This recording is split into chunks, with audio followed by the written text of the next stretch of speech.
Welcome everyone. Glad to see you on my channel. Today I will tell you about an unusual story, an amazing story about companionship and love. I wish you a pleasant audience.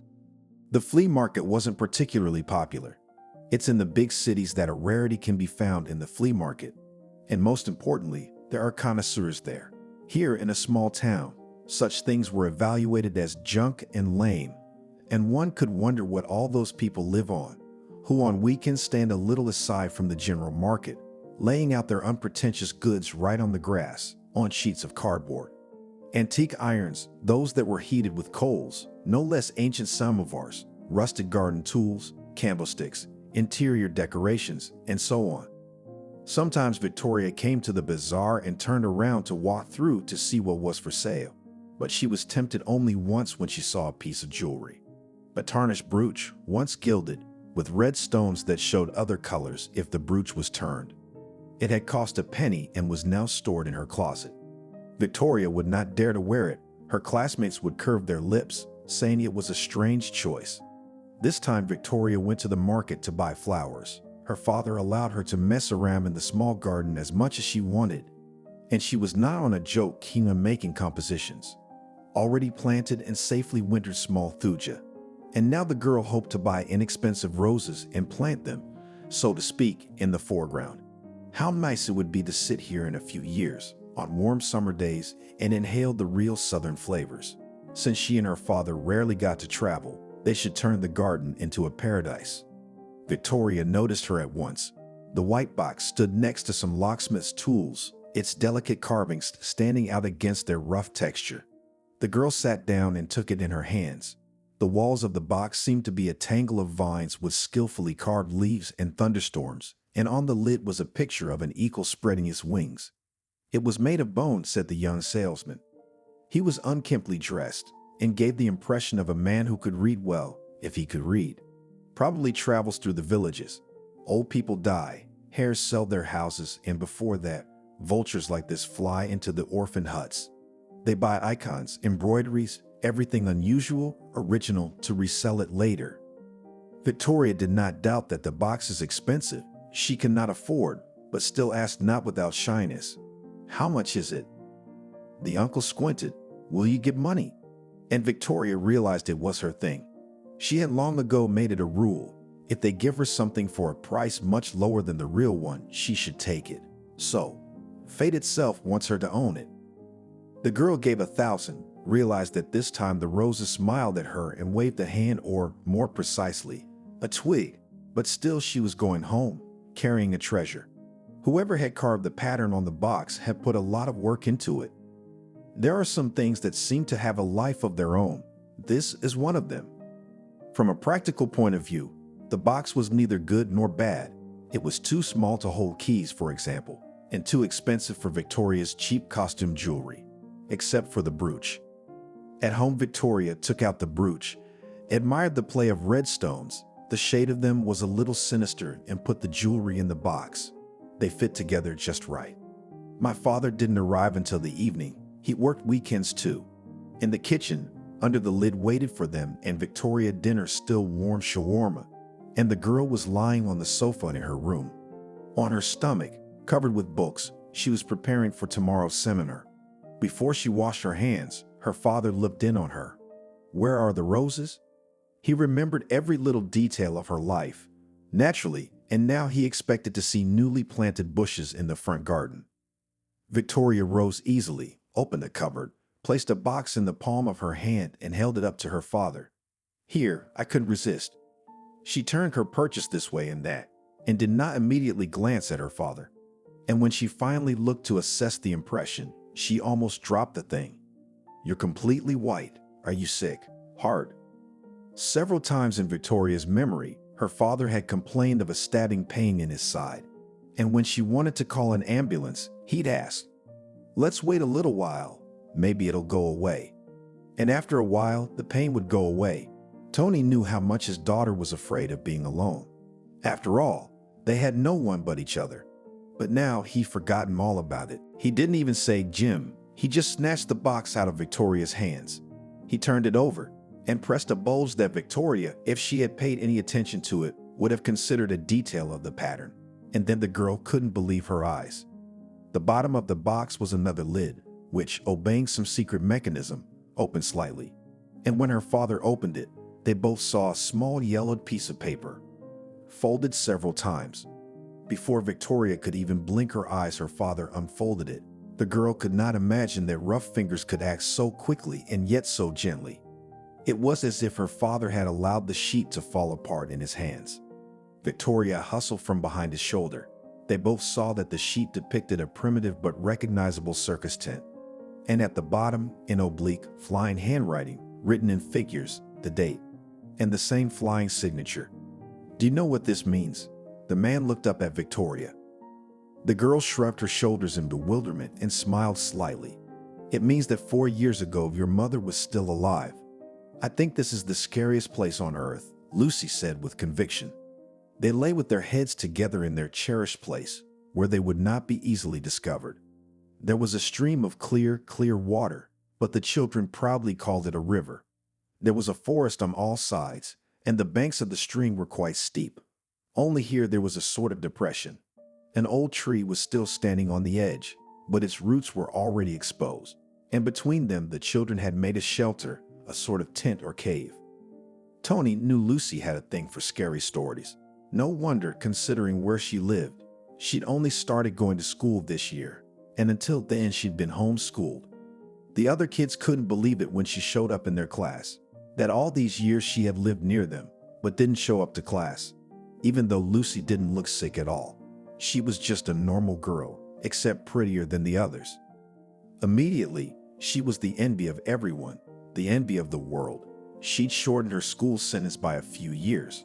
Only excellent Selena, who before the appearance of the new girl was in the class as in the fairy tale, and all the prettier, and all the smartest, hoped that Lucy was well behind everyone in her studies.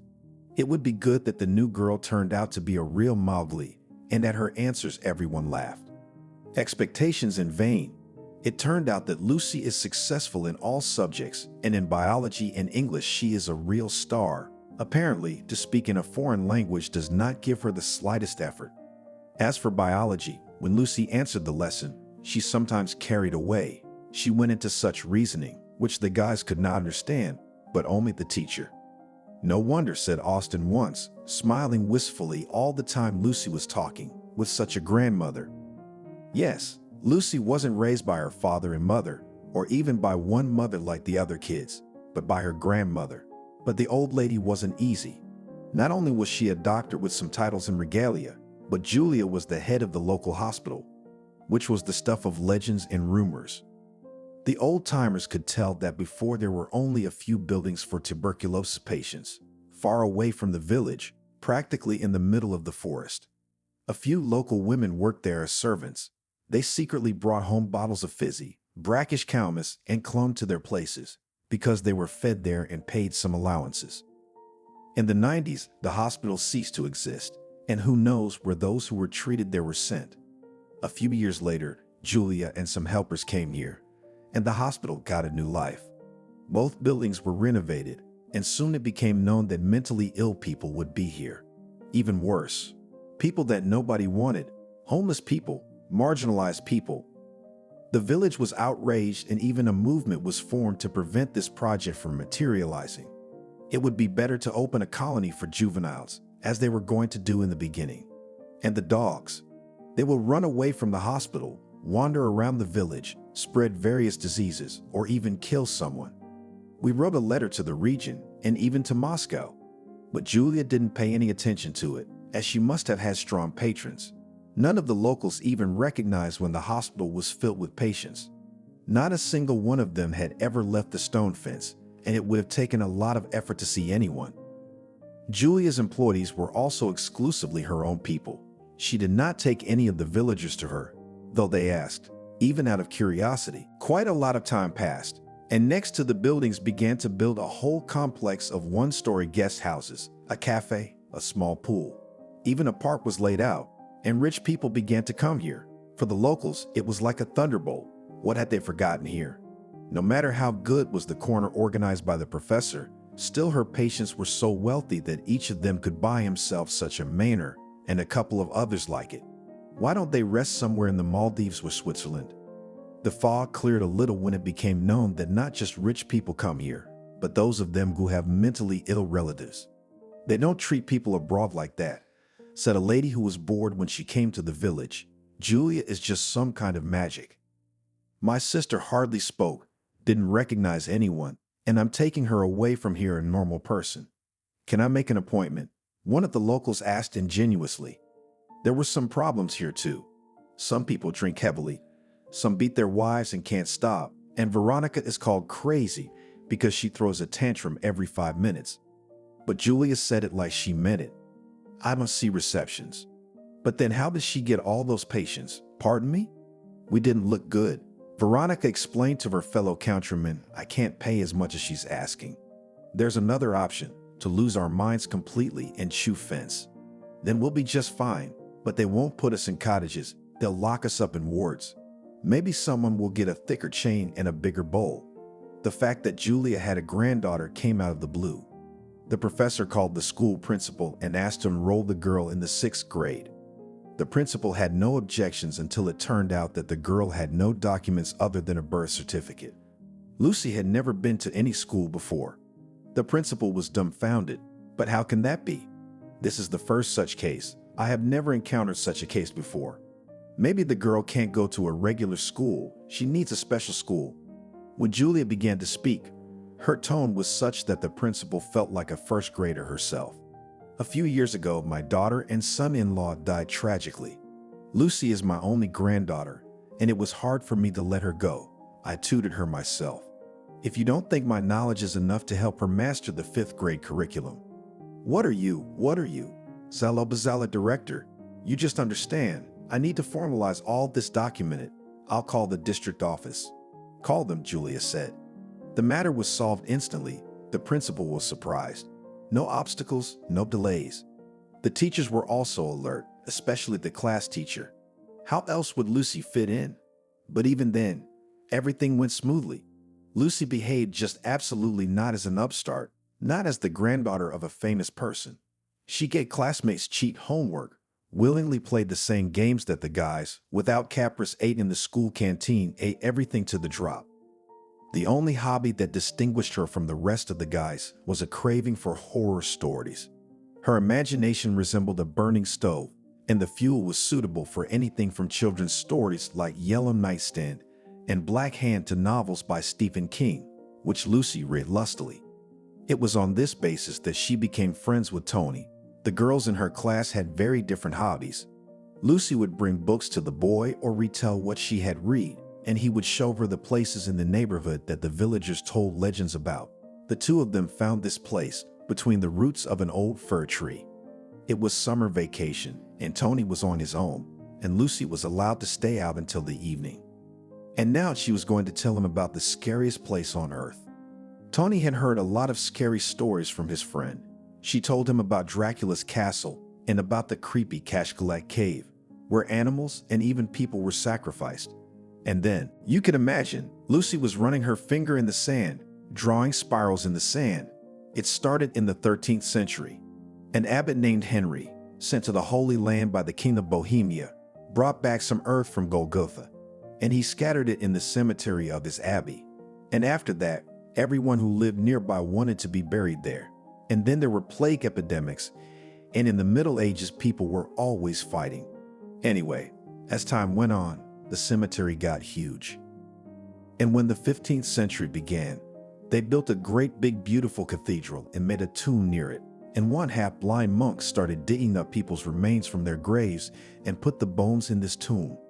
Centuries later, the monastery was closed and the land was bought by a wealthy family. And the new owners hired a carver to make something beautiful out of the piles of bones. That's how they got this place called the ossuary. Can you imagine? There are whole piles of them. And even the huge chandelier that hangs from the ceiling is made of bones and skulls. Would it be hard to stay there for a night? Have you been there and seen it all yourself? Tony asked. Nah, sighed Lucy. I have not been taken anywhere abroad yet. My grandmother went. She brought me all sorts of things from there. In a jewelry box made out of bone. Not human bone, of course. I don't know whose. And if you don't tell anyone, There was a pause in the air for a few moments. When did I talk too much? Tony's tone made it clear that he was about to take offense. Then I'll show you a secret tomorrow. A secret that no one will know about except you and me. And Lucy wasn't fooled. Tony usually met her near the hospital fence, and the girl didn't have the patience to wait for them to get farther away. She pulled out a small, finely carved box and held it out to her friend. Try to find the secret yourself. Tony slowly examined the thing, trying to figure out what Lucy was talking about. The unknown craftsman had taken a great deal of time in his work. Every leaf, every berry of the grape had been finished so precisely and faithfully, and the bird of prey on the lid seemed to look you right in the eye. The boy opened the box and it was empty. He shrugged and handed it to Lucy, saying, "I give up." "I didn't realize it right away either," she said consolingly. "Look." She turned the bone box over. "Here on this bunch of grapes you press, convex and—" A second lid opened and a very small space underneath. Tony was disappointed. "So what? You can't hide anything useful in here." "I can imagine," Lucy said thoughtfully, "what it's for and what's in here. Maybe some lady kept a diamond ring in here, or maybe it was a place to keep poison from others." "Is it an antique, this box?" Tony asked soberly. "Look, is there a date on it, when it was made?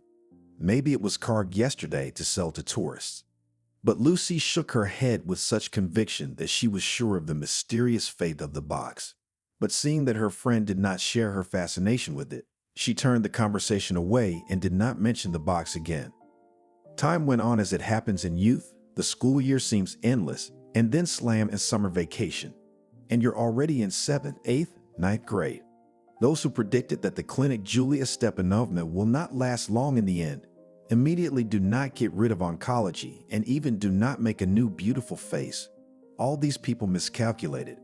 No, the number of patients did not increase, but apparently those who were treated here were carefully selected not only by diagnosis, but also by income level. This was true of the cottage dwellers. It remained to be wondered why the professor, along with that, continues to keep an almshouse in the court from time to time brought various marginalized people. The village lost interest in the secluded clinic next door. Neither to get a job there, nor in patronage professor was not seen. It was hoped that she would allocate some money for the common good. Well, there, the House of Culture will help to repair or gifts to school children for the new year will buy. But when it was delicately hinted at, Julia said that all the income of the clinic to a penny go to scientific development, so no charity. And over time, the village as if crossed out the unfriendly neighbor from his life. Let her do whatever she wants with her psychos. Well, at least it's not a metallurgical plant. It doesn't poison the nature. Let him do what he wants. Lucy was still first in her biology class, and she had fewer and fewer free minutes. Her grandmother involved her in her work and to all appearances was preparing to make her successor. The adult teachers and some of her parents thought that Lucy's future was assured. Only Tony knew that the girl didn't feel happy. "Grandma decided everything for me," said Lucy gloomily. She herself, "You know, how many things in life has seen. And I will have to sit here without a word, graduate from the institute by correspondence, and then work for her. And I can't argue at all. I think Grandma treats me like one of her patients. And you know, there are some creepy characters in there." "Like what?" Tony put Lucy's bag in his other hand. He'd meet her at the hospital gate and walk her back after school. He had to make a decent circle to do that, but they had no other opportunity to socialize. Lucy's time was packed to the minute. "They're the kind that Grandma kept locked up at first and then let out, and I guess we'll have them forever now. Good people. Let's say Grandma has a helper. I don't know what his name really is. If I ask Grandma, she'll definitely ask, 'Why?' I nicknamed him Carl myself. I read that it's a dark name. It's like the cry of a crow. Tony, that's not a man. That's a closet with a beard. He's probably over 6 feet tall. What's he doing here? What you need him for?" "Well, he's a janitor. He's a watchman. At night, he sleeps in this booth by the gate. Honestly, if I ever want to get out at night, I'd rather climb the fence than pass him. And he's got a dog too." "What kind of dog?" Tony interrupted. He was a dog person. "I don't know. Looks like a fat dog with floppy ears. But purebred, of course. His grandmother brought him a puppy. And the other one we have is Jessica. She's a normal aunt. She's cool. She used to be locked up too. Then they let her out, I think, because they couldn't keep her in there any longer. She'd die. She's skinny, you can't imagine, just bones. She looks like a ballerina, and she has visions. At first I thought she was crazy, like those psychic victims. You know, the ones who mumble. In the ocean sea, on the island of Bayan, there's a board, under the board there's a longing. Tawny couldn't take it any longer and laughed out loud. No, Lucy grabbed his arm. She's already predicted a couple of times accurately. She told one of my grandmother's patients that it was a waste of time to treat her, that you wouldn't live to see the fall anyway. And sure enough, at the end of August, they called her grandmother to tell her she was dead. Something happened to a blood clot. The second time we had such an open dining room, when it was warm, everyone liked to gather there. And this aunt was drinking tea and thoughtfully said, "Tomorrow it won't be like this." And in the night there was a fire and the canteen burned down. Maybe she set the fire. No, there was a wooden cook's house next to it. The wiring short-circuited and the house caught fire and the canteen caught fire from it. But you know what's really creepy? You can see Jessica where she's not. How's that? Tony even stopped. I saw her in my room once, Lucy said firmly, knowing Tony had no reason not to believe her. He believed her always, even knowing what a fertile imagination she had. You imagine. It's night. I'm asleep, of course. The window is closed, the door, of course. Grandma's strict about that. She taught me from childhood to lock the door. Like, we have a lot of people living here, and they're different. Suddenly, I wake up in my sleep with some kind of fear, the feeling that there's someone in the room. And there's Jessica in the darkest corner, sitting in a chair. She's got her leg up, in her long skirt, sleeved sweatshirt. She always dresses like that so it won't show how skinny she is. I sat down, you know, crumpling the sheet, so scared. I don't know how to protect myself from her. And she says to me, "Get out of here." And I realize it can't be, but it is. Tony looked at his friend with sympathy. He didn't believe her 100%. It was unbelievable, but Lucy told him about what had caused her anguish, and he couldn't help feeling sorry for her. So there we are, me and Jessica talking. She's a pretty normal lady though. And the next day, I tell her how she came to see me at night. And she looks me in the eye and says, "I told you the truth. Lucy, let's really go." It was the push of fate Tony's been waiting for. We have one last year of school left. And fuck it, we're going away to college. We're adults. It doesn't matter if they let you go or not. When you're 18, you can decide for yourself. I didn't mean it that way, of course. But basically, you marry me. And then you're my responsibility, not Grandma's. His heart had never beat so much as it did in those moments when he waited for the answer to that question. But Lucy didn't even seem to notice him. It was as if she was treating their marriage as if it were a natural, settled matter. She only sighed. "I'll talk to Grandmother." But the look on her face and her shifting eyebrows said that she didn't expect anything good to come of that conversation. The entire 11th grade passed under the sign that Lucy was going to tell Julia about her decision and chickened out at the last minute. When the conversation finally took place, there was a storm like Lucy had never remembered in her entire life. At first, Julia cut her off simply. "No, it's impossible." "Why not?" Lucy knew of her grandmother's temper, and to the last tried to cause outbursts. "I love Tony. I don't need anyone else. What's so strange about us getting married? And I want to go to school full-time too. We'll go away. Then maybe I'll come back. Maybe even. You will not marry anyone, and you will work here." Grandmother spoke in such a tone, as if Lucy was a puppy, to which the mistress tried to convey the simple truth that you cannot sleep on the bed and make puddles on the floor. There are special places for that. The girl had absorbed the rules of the house, but then her eyes widened. "How can you imagine it? How can you forbid me to marry? You don't know what you're asking." Lucy was frightened by Julia's tone. "Remember your favorite fairy tale about the mermaid? That's like the Little Mermaid saying, 'I want to live on the beach.' And who are you in that fairy tale?" Lucy squinted. "Good grandmother or sea witch. You'll be driven to and from school now." At that moment, the girl thought Julia hated her. "You won't have the key to the gate anymore. Not only will you no longer have Tony in your life, but you will no longer have an institution. And if you object and complain, you'll go to the court, to jail. Lucy sank to the bed. Many things in her life really changed after this conversation. She could only talk to Tony during recess, and by the time school was over, Lucy had a car waiting for her. And she couldn't complain to the teacher, the principal, or anyone else, as Tony had advised. Even if it was decided to take her away from her grandmother, and this was not a fact, the case would drag on for a long time. And grandmother will not allow Lucy to be sent to a boarding school. Rather, really will attribute to her some mental diagnosis and ban her from the ward. The only thing left to do was to grit her teeth and wait for graduation. And then we'll see, Lucy told herself. Her grandmother didn't even allow her to go to the graduation, no matter what her granddaughter might do there. Julia got Lucy's diploma in advance. The girl did not talk about leaving, nor about the institute. It seemed she reconciled. But a week after graduation, Lucy escaped through a window at night.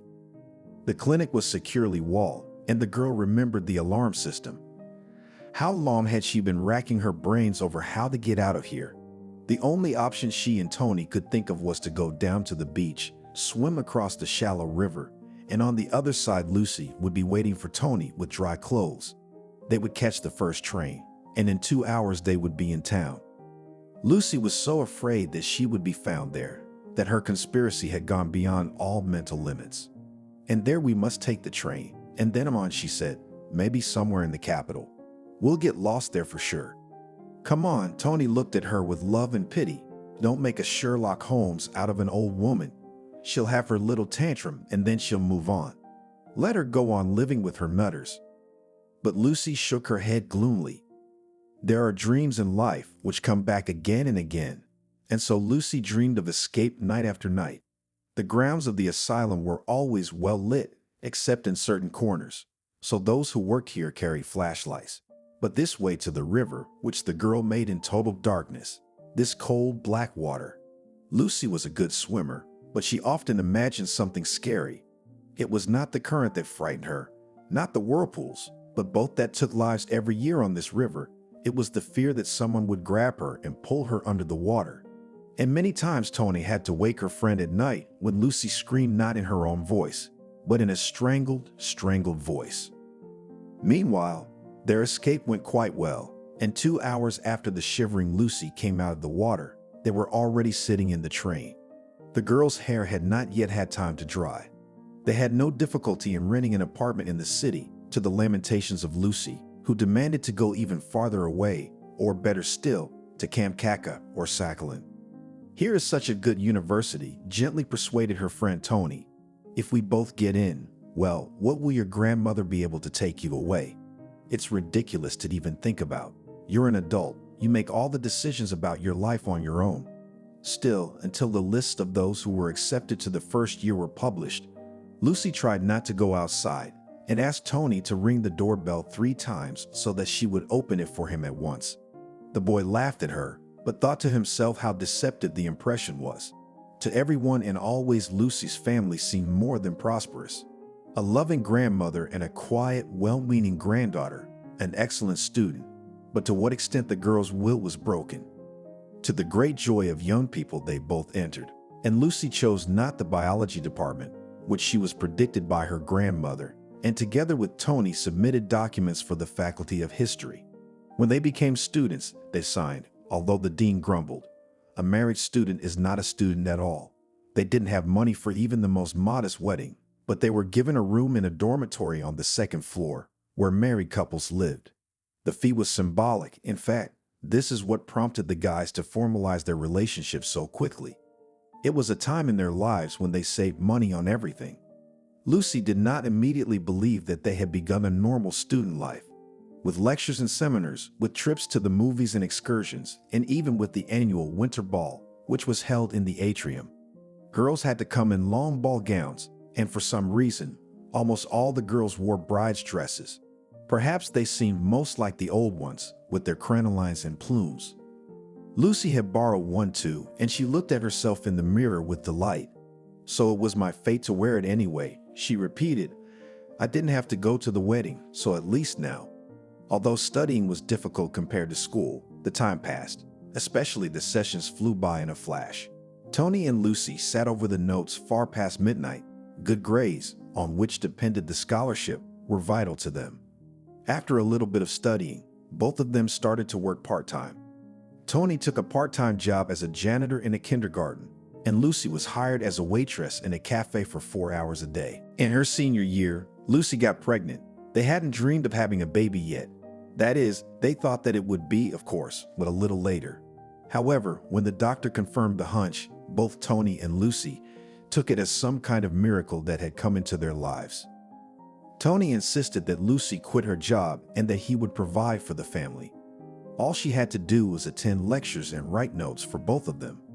They defended their diplomas, and only then Lucy believed that the old life would not return. By then, Tony's grandmother had died, leaving her grandson a house. Tony traveled to the village, sold the inheritance, and the young couple was able to buy a small apartment in the city. Both of them did not even think about renovation, which nowadays becomes the purpose of life and a work of art. They whitewashed the ceilings, pasted fresh wallpaper. They bought the most necessary furniture on Avito, including a crib, and felt as rich as Croesus. Almost all of Tony's time was occupied by work, and at night he often wrote term papers in theses, which also gave the young family some money. Tony wanted to pay for Lucy's hospitalization. His mother lost her firstborn child because she was overlooked by the doctors, and Tony wanted to do his best to make sure that nothing like that happened to his wife. The girl was born on the last day of summer, so quiet and warm, as if grace was pouring from the sky. From the doctor's point of view, everything went normally and without peculiarities, although Lucy's own labor, of course, was not given easily. She had to get stitches, and the weakness of the young woman felt incomparable, and she was pitied. Under the conditions, Lucy was supposed to be in the same room with the baby, but seeing that the woman in labor cannot really rise in bed, the doctor told her, "Get some rest, get some sleep tonight. And your daughter, what did you call her, Victoria? Will stay in the pediatric ward with the other babies. We'll bring her back in the morning to feed her." Lucy tried to protest, but she could see she was dead tired, just falling asleep. It was the most blissful day of her life. She realized that all the terrible things were over, that she had a healthy, strong girl. True, Lucy had not yet seen her, but the nurses said that the girl was beautiful. Lucy went to sleep and woke up. She had gotten flowers from Tony, and dinner was delicious, and Lucy hoped her strength would return to her quickly. That night she slept soundly, as she had when she was a child, and woke up just as suddenly. It was the second hour of the night. The windows of the maternity hospital overlooked the forest. It was, as they say now, the thing of the hospital town. The doctors were proud of the fact that the air here is the cleanest, and patients have the opportunity to walk along the forest paths. But the lanterns in the forest were not lit. Nothing lit up the room, and in the farthest, darkest corner, a woman sat on a chair meant for visitors. Lucy's hair began to lift on her head. She recognized the visitor. Loose pants and a long-sleeved blouse. Jessica didn't seem to have aged. Her hands were clasped in her lap, and Lucy almost cried out when the stone in the ring glittered slightly on her finger. The dream couldn't be this vivid, so real. Lucy bit her lip, trying at the same time to keep from screaming and hurting herself, hoping she would still wake up. "Get out of here," Jessica said. The words were the same as last time, almost, except she didn't say, "Go away," she said, "Leave." Lucy finally figured out to light the flashlight on her phone. She couldn't turn on the overhead light. The switch was far away where the scary guest sat. The flashlight flashed on, and Lucy had time to think that she would just die on the spot if Jessica really had come here and was sitting in her room. She wasn't stopped by the guard at the entrance or the nurse on duty.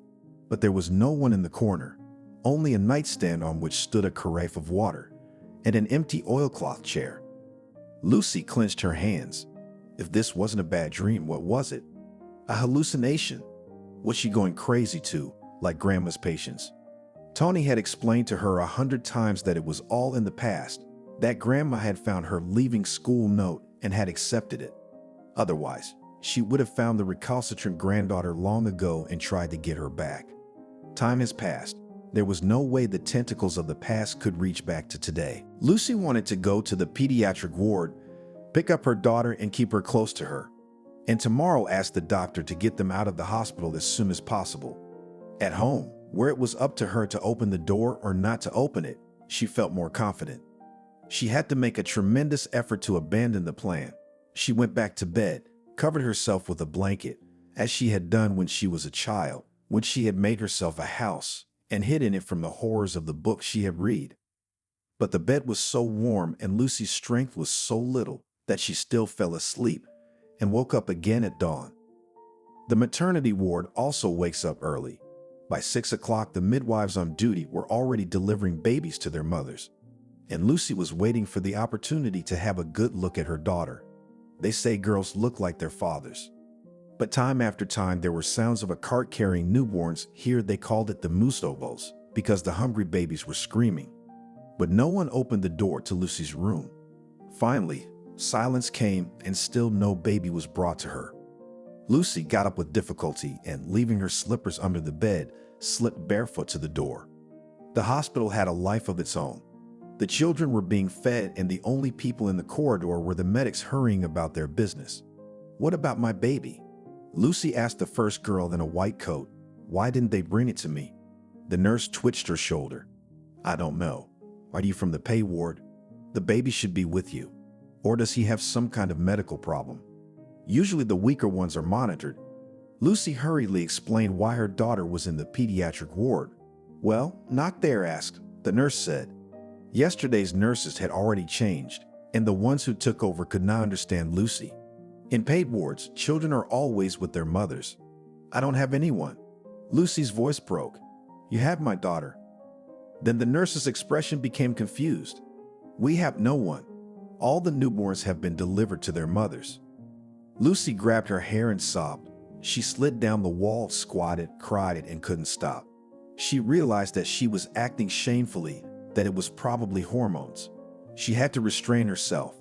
Nothing terrible could happen. Her daughter would be found. But she couldn't stop herself. She heard quick footsteps. She was handed a glass of very cold water. It must have come straight from the tap in a hurry. There was a commotion. An elderly nurse kept a close watch on Lucy. "Now they will find your girl," she said good-naturedly. "The other day we had a mix-up of children during feeding. A mom takes her daughter and her eyebrows grew overnight." She screamed. "Not mine. They gave her girl to another woman who was lying by the window." Oh, it was a laugh, how they were changing. The nurse herself laughed, remembering, but Lucy didn't get it all very well.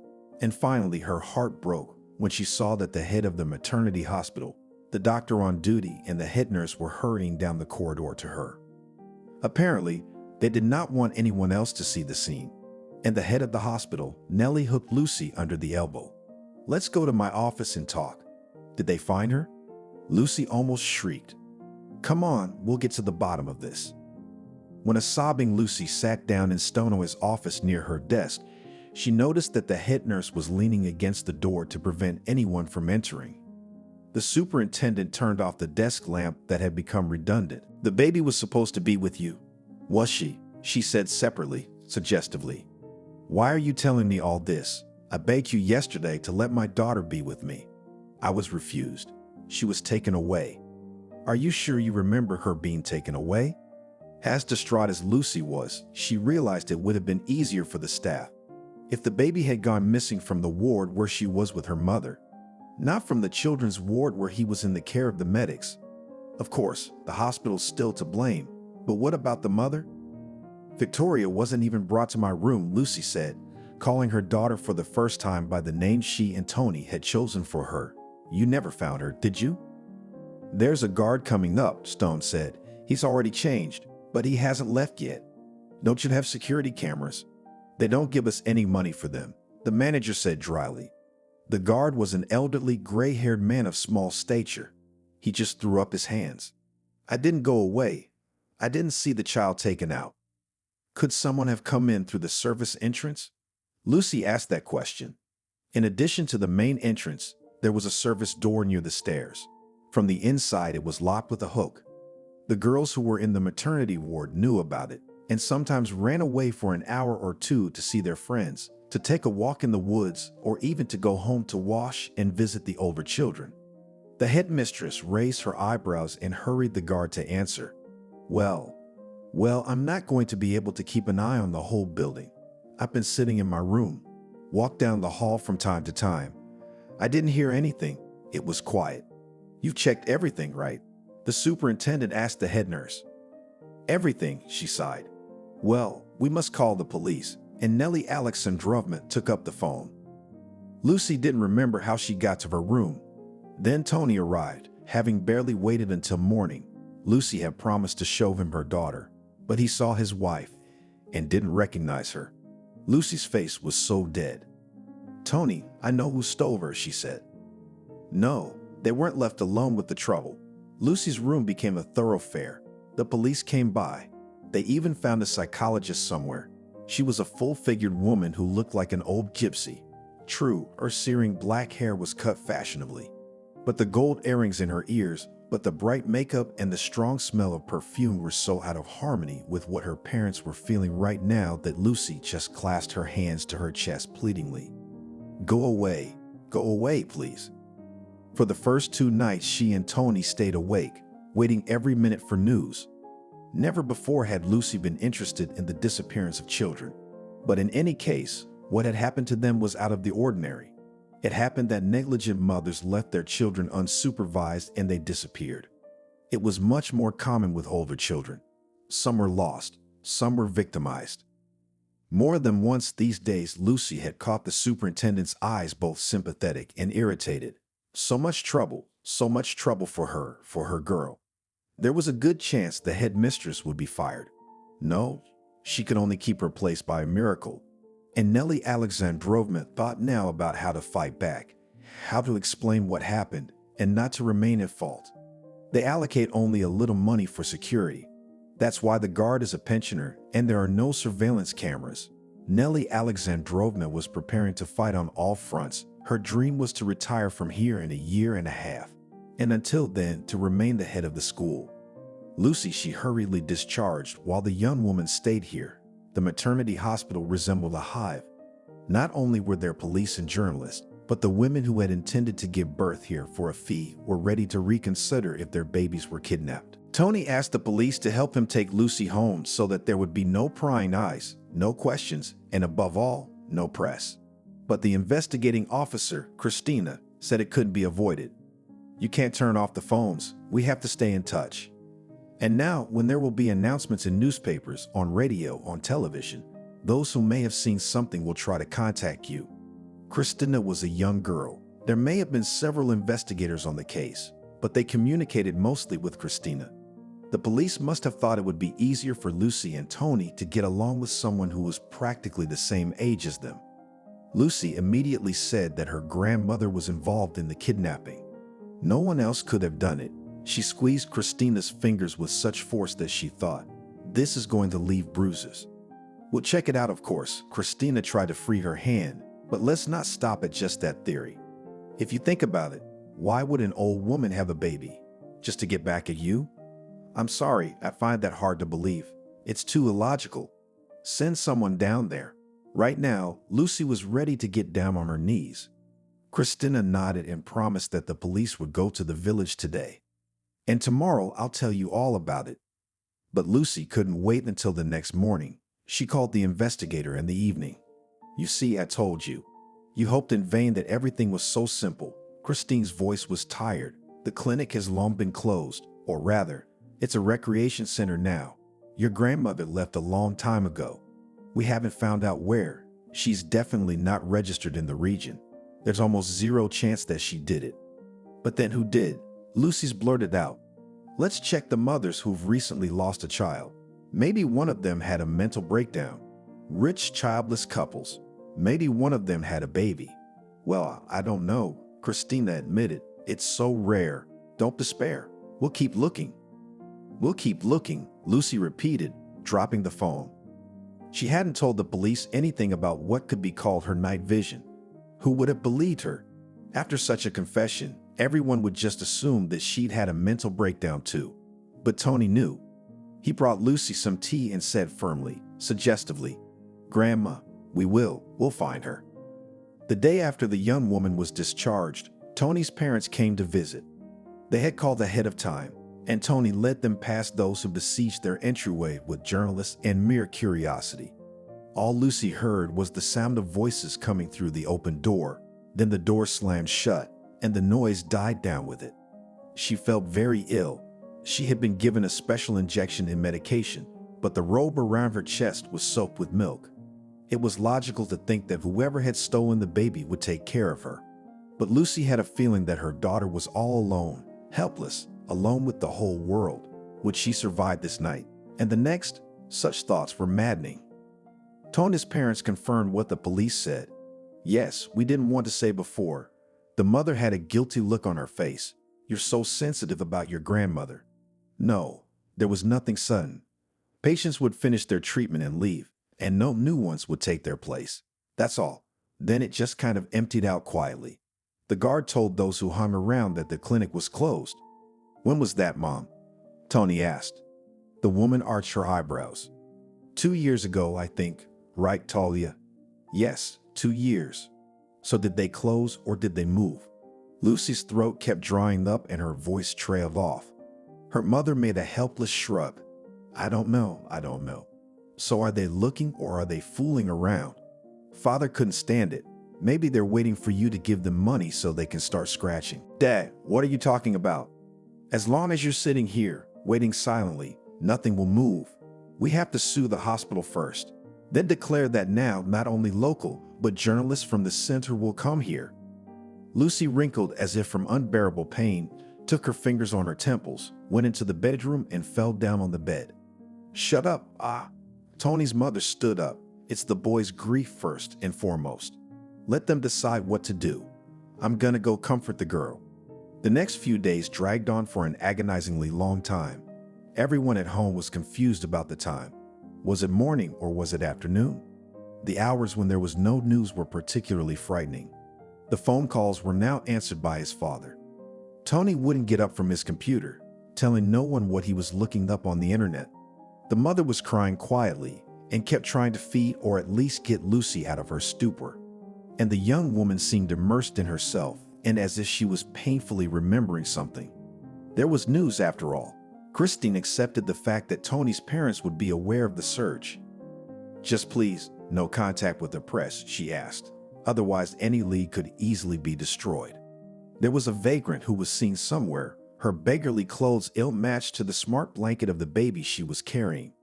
One influential couple was urgently flown abroad with a small child in her arms.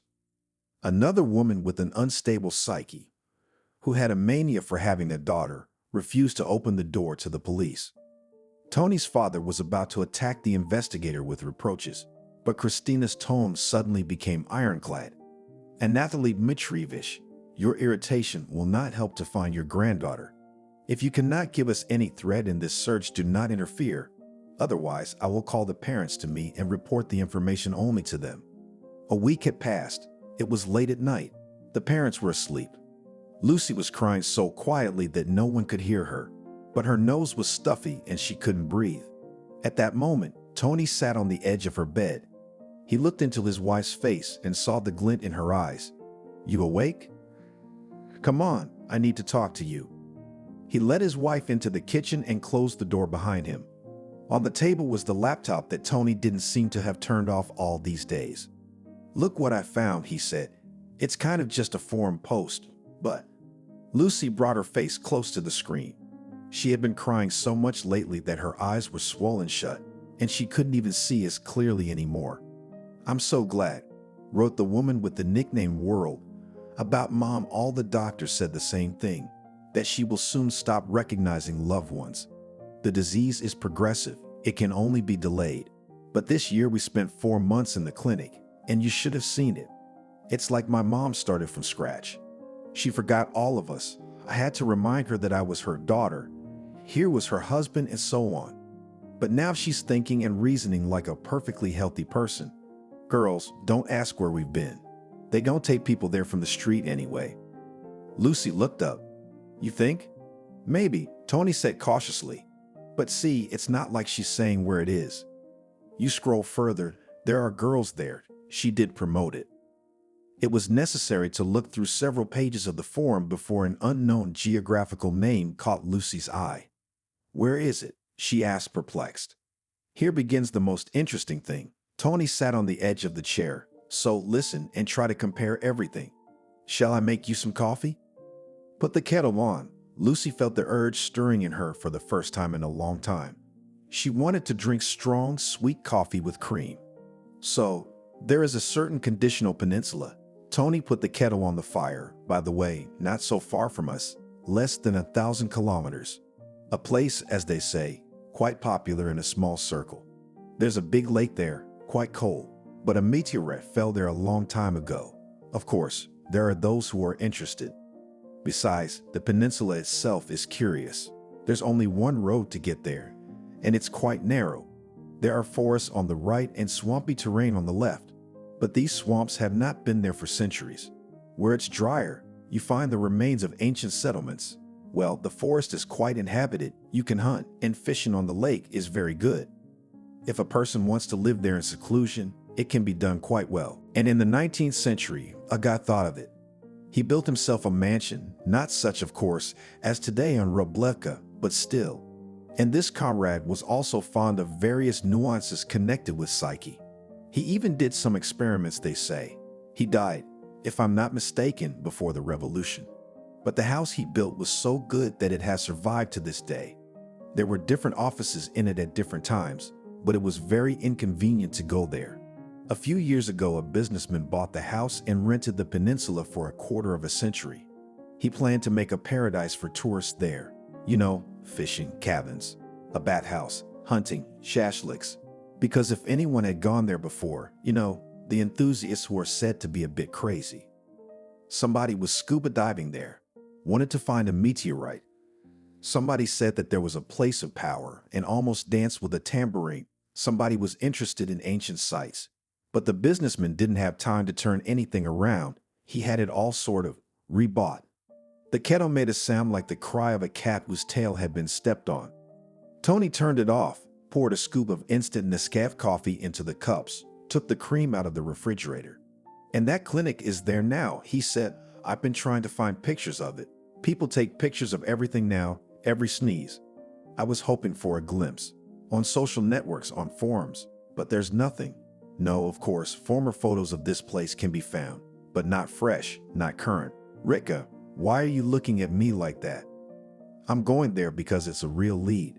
Here we are tormented by some small news every day, and everything passes by. I just can't imagine how you can carry a child and take it so far away. In a car. Yes, Lucy said bitterly, I'll go with you. You won't. Tony shook his head. First of all, you're not strong enough. You're dizzy several times a day. Second of all, nobody's gonna let either of us go. Christina needs us every now and then, and Dad and Mom will revolt. I can say I have work to do. You just don't understand, Lucy said. I'm like an entrance ticket. You can't get anywhere near there without me. And you didn't believe me yet? Andrew, you know, with me some strange things are happening these days. Here you just showed that woman writes, as if her mom's memory was erased. And I feel like I've had my memory wiped, and then I've had it all written over again. But now, maybe from the stress, something's coming through. It's really hard. My head hurts. It's like I'm going to some great depth, and I can see something. It's foggy, like it's not real. But it's not a dream. It's not a glitch. It's a memory coming back. I'm going crazy with all this. Then suddenly she's worried about the gun. It was Lucy, who always said to herself that her hands were hooks, and who cut herself in the kitchen so often that a Band-Aid was always in the cabinet, next to the stock of grits, and couldn't we at least buy a trauma gun? She asked her husband, naively believing that he would know what he was talking about. Are you saying you can shoot someone? I'm not talking about people. I'm talking about dogs. When I lived with my grandmother and she had that sidekick, you know, the recovering psycho. Remember? I do. Carl. He had these special breed of dogs that they brought in from far away. They were trained specifically for humans. Tracking, fighting. They used to search for slaves with them. And sometimes they give the command to hunt us to death. I don't want to kill dogs either. but I'd like to stop them. Lucy, you're not. You're going. Now I'll look up the best way to get there and book us tickets. The young woman reached for her laptop. Tony held it down with both hands. Do you realize this might not be the same thing at all? A false trail. We'll arrive and there'll be some local doctor, Ivan Ivanovich. In the meantime, we'll be wanted here. Everyone's nervous, even that investigator. If it's all bullshit, we'll lose 3 or 4 days. But at least we'll do something. Are you out of your mind? Lucy clenched her fingers, every phone call, every knock on the door. Tony was going to say maybe Lucy should take some medication for a while, strong enough to sleep so she couldn't hear, till he could run back and forth, but he didn't have the heart to say it. Meanwhile, Lucy took possession of the laptop. Look, we can take the train almost all the way to this place. Look for a hotel there. Tony said in surrender, if your grandmother is in charge of the clinic, it's unlikely she'll let us stay overnight. The hardest part was convincing Tony's parents that the trip was necessary and that Tony and Lucy would go no matter what it cost them. Lucy was increasingly silent, Tony said. We don't want to lie to you that we're off to a friend's house or a country house, like we're hiding from the press or something, and we don't want you to worry about us. Tickets for tomorrow. Grab the side seat. We'll be back no later than Friday. What makes you think Granny had anything to do with it? Tony's father tried to appeal to their reason. Do you realize how it looks from the outside? Nowadays, if young people try to give grandma's babies to have a day out, the old ladies are ready to cry by nightfall. And this grandmother still lives far away. Don't go crazy. Rit, maybe you need some shots, I understand. As a mother, it's harder for you than it is for all of us. When we come back, Lucy licked her lips. I agreed to be injected, locked in a cage. Just let us go now. And the now was so strong that Tony's father was silent and waved his hand, and his mother was anxious to pack food for the journey. The next day she clapped around, showing Lucy what and where to put the eggs, the pickles, the lamb, and the young woman was a little distracted. No news came in. Christina promised to call as soon as there was any new lead, but the phone was silent. In any other situation, they would have dialed the investigator's number themselves in the morning and evening to see if there was any news. But now it didn't even cross Lucy's mind, as if she'd been promised something there, at the unknown lake where the meteorite had fallen. It was raining when they left. They were lucky there was no one in the stairwell. There were 2 guys with cameras in the entryway, but Lucy was wearing a hooded cloak, and Tony was so quick to get his white past the reporters and open the door for her that the guys smoked and continued to smoke without even taking their eyes off her. It was the middle of September, and it was getting dark much earlier than in summer. Already at dusk, they hurried along the train, trying to find their car. The train had been standing for 10 minutes. The elderly conductor only glanced at their tickets. Hurry up, we're leaving now. Lucy couldn't remember the last time she'd been on a train. For some reason, the narrow aisle, the laundry hanging from the shelves, and the low lighting gave her an eerie impression. Their seats stood out in bright blue paneling, and the shelves were not yet made up, but someone's bags were crowded under the table. Lucy looked questioningly at Tony, saying, "Did you get the wrong seats?" "Oh, I put in, I'm sorry." The heavy woman who sat opposite in the compartment looked at them begrudgingly. "I thought no one would sit down. I have a lot of things. Maybe you'll let them stay here. I see you've only got 1 purse. Unless you're gonna get us up in the middle of the night to pick them up." No, I'm going to." And the lady said the same place they were going to. "Can I lie down upstairs?" Lucy asked her husband. "I want to get away from it all. I'll turn my back to the window and lie down." "Wait, you have to drink tea first." "Sure. Was it for nothing that Mom collected all this for us? We don't know how much strength we'll need, and you're just eyes and a nose." The tea was historical, that is, exactly as it used to be served in cut glasses with cup holders. The iron handles burned my fingers. It was dark outside the window, and it was only just visible that it was raining. Lucy put her fingers to her lips. "Did you burn yourself?" "No. I remember something. It's like it's all there. But no way. Tony, I better lie down." They made the beds, and Lucy climbed up easily, turned her back to the wall. The train was going very fast, flying. Maybe it was late and catching up. The carriage shook, jerkily. And Lucy saw herself on a train like this, in a parverside cabin. Across from her at the table sat a very young woman. Very tan, blonde hair braided into African pigtails, and the ends were dyed pink. The woman is wearing a denim jacket, deliberately torn. There are a lot of rings on her fingers. On the table in front of them is a bottle of beer and smoked fish. It smells so good that little Lucy can't stand it. She holds out her hand. "May I?" "Just a little bit, or you'll be thirsty later." And there's a line for the bathroom. Is that woman her mom? But Lucy had absolutely no memory of her parents. Her grandmother didn't show her any pictures. It hurts too much to see them, you know. I've locked those memories away. What on earth was going on? Lucy wrapped her arms around her elbows. She'd hoped that maybe when she fell asleep she would see another piece of the past. Where was it all lurking? Why had it come now? But she fell asleep unexpectedly soundly, dreamless, for the first time in many days. Asterisk, asterisk. In the morning, when they got off at an unfamiliar station, the aunt whose things they had agreed to shelter under her shelf oriented them. "We have only one hotel. At the bus station. There on the first floor is the ticket office, and on the second floor are the rooms.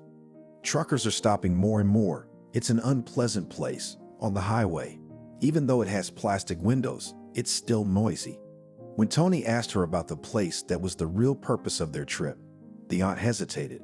"I don't know, guys. I heard that tourists used to go to those places. Now they say they don't let them in very much. What do you want to go there for?" Fortunately, Tony managed to change the subject. His aunt was unhappy that he had called a cab, though it was convenient to get to the hotel by bus. "Just get on the 20 right there and 6 stops later, and then walk 500 meters there. You're still calling for a cab. I don't understand you rich people." At other times, they wouldn't have liked the hotel. The room was hot, stuffy. Buses stopped right under the window, but that wasn't the point now. Tony insisted that this day should be devoted to learning as much as possible about the mysterious clinic. Well, the locals must know something, to find out and prepare for the trip. And Lucy insisted on going right now and seeing for herself. "Look," he poked at the phone screen. "Here's a map, satellite. Even if they drive us here. Look at this. The coast is bare. The woods end here.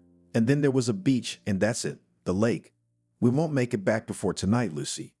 If we're really going to find out anything, we should take a tent, or buy one, or maybe rent one, and pretend we're tourists. Pitch a tent and spend the night. Maybe even at night we'll learn something." Eventually, he managed to convince her. They sat in the cafe, chewing dry pancakes with a sticky substance that looked like boiled condensed milk, drinking liquid coffee, and Tony wrote a list of things they needed to take with them on a paper napkin. The list was short, but the trunk of the cab was full. Nobody goes there now. The cab driver was puzzled when he was given the name of the place, and even before, the guys used to go there with their cold. Rich people never go there. Well, young people, and not even to fish, but just to hang out. Those, you know, crazy people. "The key word is crazy," Lucy muttered. "That's where we need to go. That's who we are." "Ah." The cabbie shook his head and asked for payment in advance. He dropped them off at the very place where the isthmus ends and the peninsula proper begins. "There will be a gate there, and they won't let us through," he explained. "You don't have any permission, do you? You're just curious?" At first, when they wanted to build a base for tourists here, all those people who were obsessed with shamans and mysticism stopped coming here. They said they'd ruined the place, and what could they do in the middle of a construction site? And then when they said that there was a closed institution here or hospital or experiments, people seemed to be interested, but here they made a checkpoint on the road, and it's all a bummer.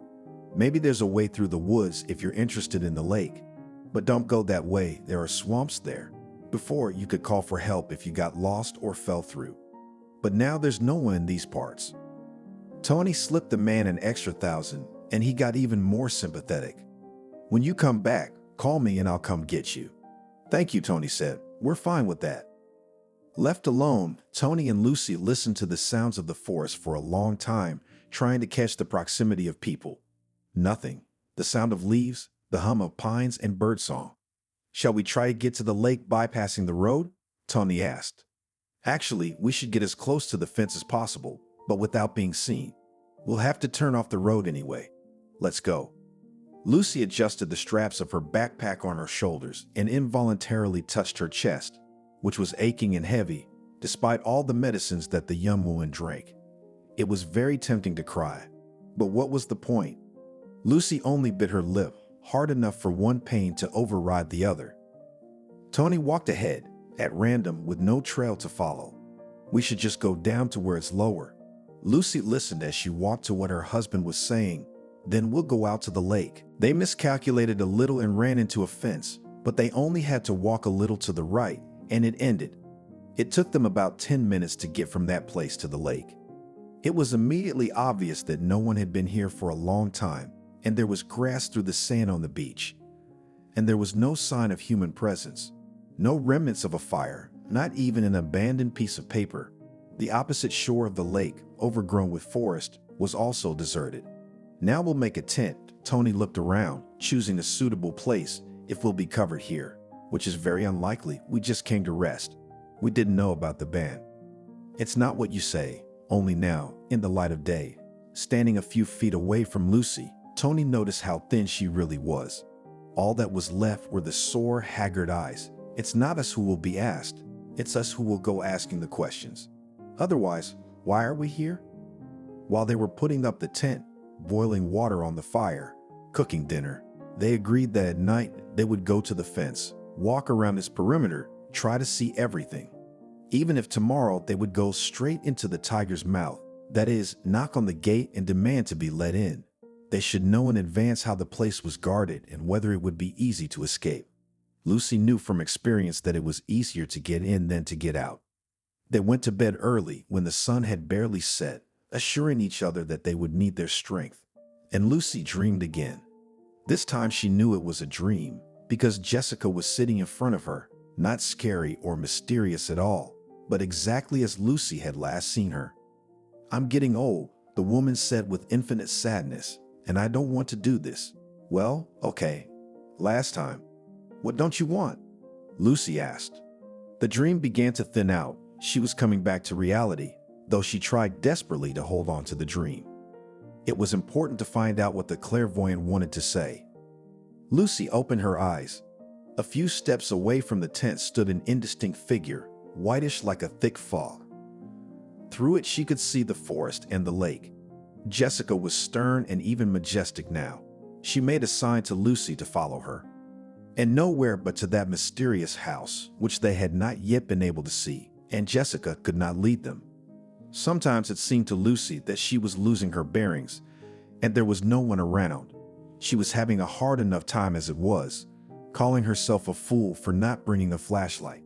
And there was no way to say goodbye to Tony, no way he'd understand, no way he'd let her go, no way he'd make her wait until the appointed time to go together.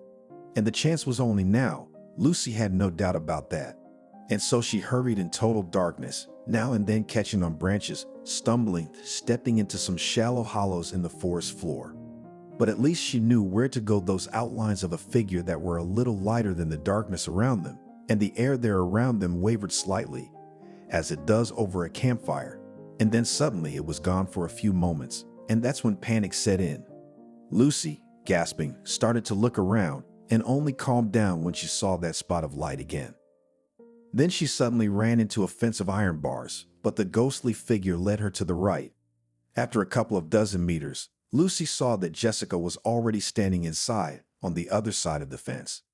The young woman hesitated, and then noticed that these two metal bars were farther apart than the others. She could try to squeeze through. With great difficulty she managed to do so, but Tony would certainly not get through. Now she had to be especially careful. If the area was guarded by the same dogs she remembered, the Fila Brasileiro breed, she would be spotted very quickly. No, they weren't ubiquitous dogs, but they'd give her down and hold her until the owners arrived. Fortunately, the old house Lucy wanted was not far away. They hadn't had time to build anything else here yet, or didn't plan to. The lighting was a few lanterns, and Lucy saw 5 or 6 houses, the kind that were easy to assemble, disassemble, and move to another place. The old house, however, was quite different. Built of gray stone, now at night, it seemed as old as the peninsula itself. That is, it had been on bare ground first, and then the forest and everything else. Of course, it couldn't be like that, but Lucy had to pull herself together because a nauseous wave of unease came up to her throat. There was nothing to think about climbing the low, massive staircase leading up to the main entrance. Lucy realized that, absorbed in what she was seeing, she had let the ghost out of her sight again. Jessica, however, was standing somewhere on the side of the house, her silhouette now casting a dead green glow. It intensified near the house, as if that was where the ghost was getting his power from. About 20 paces, 20 steps across the lighted grounds to the saving darkness. Lucy didn't know how to pray. No one had taught her how. And now she only clenched her eyes tightly for a few moments, clenched her fists, and then darted to where she was waiting. And now the ghost was near. And all this was happening in reality, not in a dream. It was worth stretching out a hand. And this is not some laser show 3Ds. Jessica's image was a stylized image of a simplistic grave marker. But that green color, like swamp lice, but that coldness that came from the figure, that motionless face, without a hint of facial expression. And the gaze was not Lucy's, but straight ahead. The ghost reached out, and a long finger pointed to a door, a half-basement door that Lucy wouldn't have noticed. And all at once, no one was around anymore, and the darkness thickened. The door could have been locked, and even should have been. Lucy remembered how careful her grandmother was about all this. But when the young woman pushed the door, it opened, and Lucy stepped inside. It was a small room, something like a landing, and to Lucy's amazement, there was an elevator, and there were stairs leading down. The elevator would certainly move noisily, and the young woman preferred to go down the stairs, trying to move as quietly as possible. She remembered for some reason that long ago, when she was at school, their class had been taken on a field trip to a hydroelectric plant, and everyone had been impressed by the huge hall and the place where they had been taken to see the top of the turbine spinning. Lucy was fascinated by the moment when the elevator opened. One of the workers entered it, and the girl saw a lot of buttons. "And the lowest floor is what?" she asked. "It's a patherna, an underground corridor." Why did that come to mind now? Yes, and now she was descending into the underground corridor. Only above her head was not the roar of water being grinded by turbines, but there was something else more frightening. It was a deep descent. Again, some sort of stairwell, and another door, and beyond that, behind it, Lucy saw a long, narrow corridor with bars on either side, and behind them were cells, and there were people in the cells. It resembled maybe a prison, which Lucy had never been in, and she had nothing to compare it to except what she had seen in movies. One might have expected these grave cell dwellers to make a fuss when they saw a stranger, and strangers were probably never here, but they were definitely in a state of lethargy. In identical gray-colored hoods, with shaved heads, they were in a world of their own. Some of them were lying in their cells, some were squatting, some were mumbling and slurring their words. There was no reaction to Lucy's appearance. She walked down the corridor, looking at the faces and thinking that now the dream had finally begun, because in reality it could not be. Yes, these people differed in physique, facial features, and apparently age. But their facial expressions were a general lack of expression. They reminded Lucy of those very reborn dolls, which are so easy to mistake for alive, but in fact there is no life in them. And there are those people who will never be able to take a reborn in their hands, a dead baby, that's all. How many of them are there? Lucy did not count, but most often there was one person in each cell, less often two, at least 50 patients or test subjects. And then her grandmother came out of a side door at the end of the corridor. No, she didn't hear anyone come in. She was in a hurry to run errands. She had papers in her hands. Grandma hadn't changed much over the years. Yes, she had lost a little weight. Wrinkles had become sharper, but that was all. She wore the white robe Lucy saw her in most often, and those glasses Lucy remembered from her childhood. And of course, her grandmother saw her immediately. She didn't seem surprised. She looked over her glasses at Lucy with that questioningly displeased expression with which she greeted her after long absences if her granddaughter was late for a school night or returned from a date later than promised. "Well?" grandmother asked. And Lucy embraced the game, answering in an equally calm tone, "Maybe we can finally talk." Asterisk, asterisk. They sat in her grandmother's study, and everything but the walls was the same as Lucy remembered. The same desk, the same leather couch in the corner, the same leather sofa in the corner where Grandma sometimes sat up late at night, took a nap or two, and then sat down to work again. And the same books were on the shelf. Only now she'd have to talk to Lucy like an adult. "My baby, did you take him?" Lucy asked the very question she came here to ask. "What do you want from me?" Grandma asked. That's where she changed. Her voice was now without any tenderness. On the contrary, there were new notes in it. "That's how you talk to someone you hate. I want you to tell me about your mother. I'm beginning to remember some things, but in bits and pieces. I want you to explain to me what you do to these people you keep in cages. And finally, I want you to tell me where my baby is. Don't tell me you don't know that's a lie." There was another sense of interest in Grandmother's gaze now. A spark flashed when Lucy said, remembering. Aglaia took out a cigarette, put it in the wooden mouthpiece, and lit it. As far back as Lucy could remember, her grandmother smoked only rarely, only a few times in front of her granddaughter. Aglaia bought a few more seconds of time by expelling the smoke. "Well, I'm not going to explain the background of all this to you. If you had become a biologist or a doctor, as we thought," she emphasized the we in her voice, "then maybe. But otherwise, it's useless. Yeah, the ones you saw are material. Research material. The very same guinea mice or rabbits or whatever you prefer. In a way, we were like wolves. Those were the sanitarians of the forest, and we were the sanitarians of the urban slums. They're scum, Lucy. You should have seen them before. How many people have passed through your hands like that?" Grandma crinkled her nose. "Stop it. You're not a journalist to make a sensation out of it.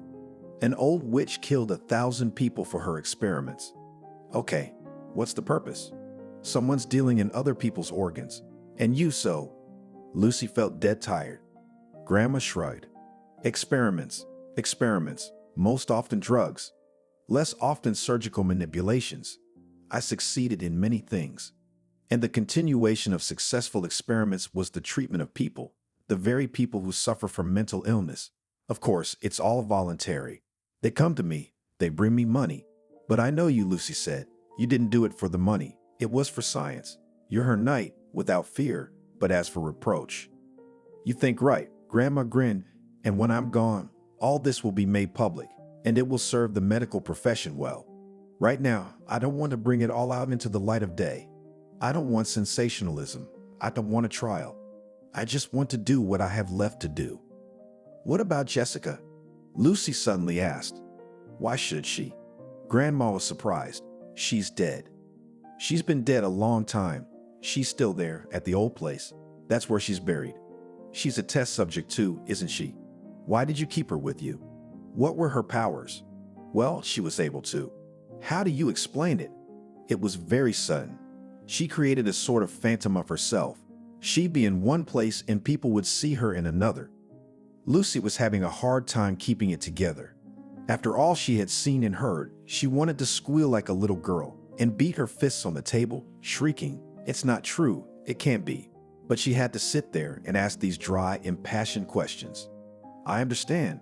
People came to you, brought their sick relatives, and you helped them." "Cured them," Grandmother said with involuntary pride. "I did," Lucy agreed. "Let's move on to me. Why did you need me? And why didn't you want to let me go?" Grandma flicked the ash off her cigarette. "Well, as you probably realize by now, you're not my granddaughter at all. I've never had children. Your mother is some kind of hippie, or whatever those subcultures are called. Sorry, it's not my field. Anyway, she just sold you to me. I'd get kids once in a while. Not often, but they were fun to work with. And you were my first successful experiment. Hence the memory wipe, right? And the fact that you wanted to watch me for the rest of my life? What did you remember?" Grandmother answered the question with a question, and again there was genuine interest in her voice. "A young woman with hair dyed pink. We are traveling with her on the train." Grandmother nodded satisfied. "That's right. She brought you to me. You were sick, Lucy. The only thing you had going for you was boarding school for dogs. Your mother was very young.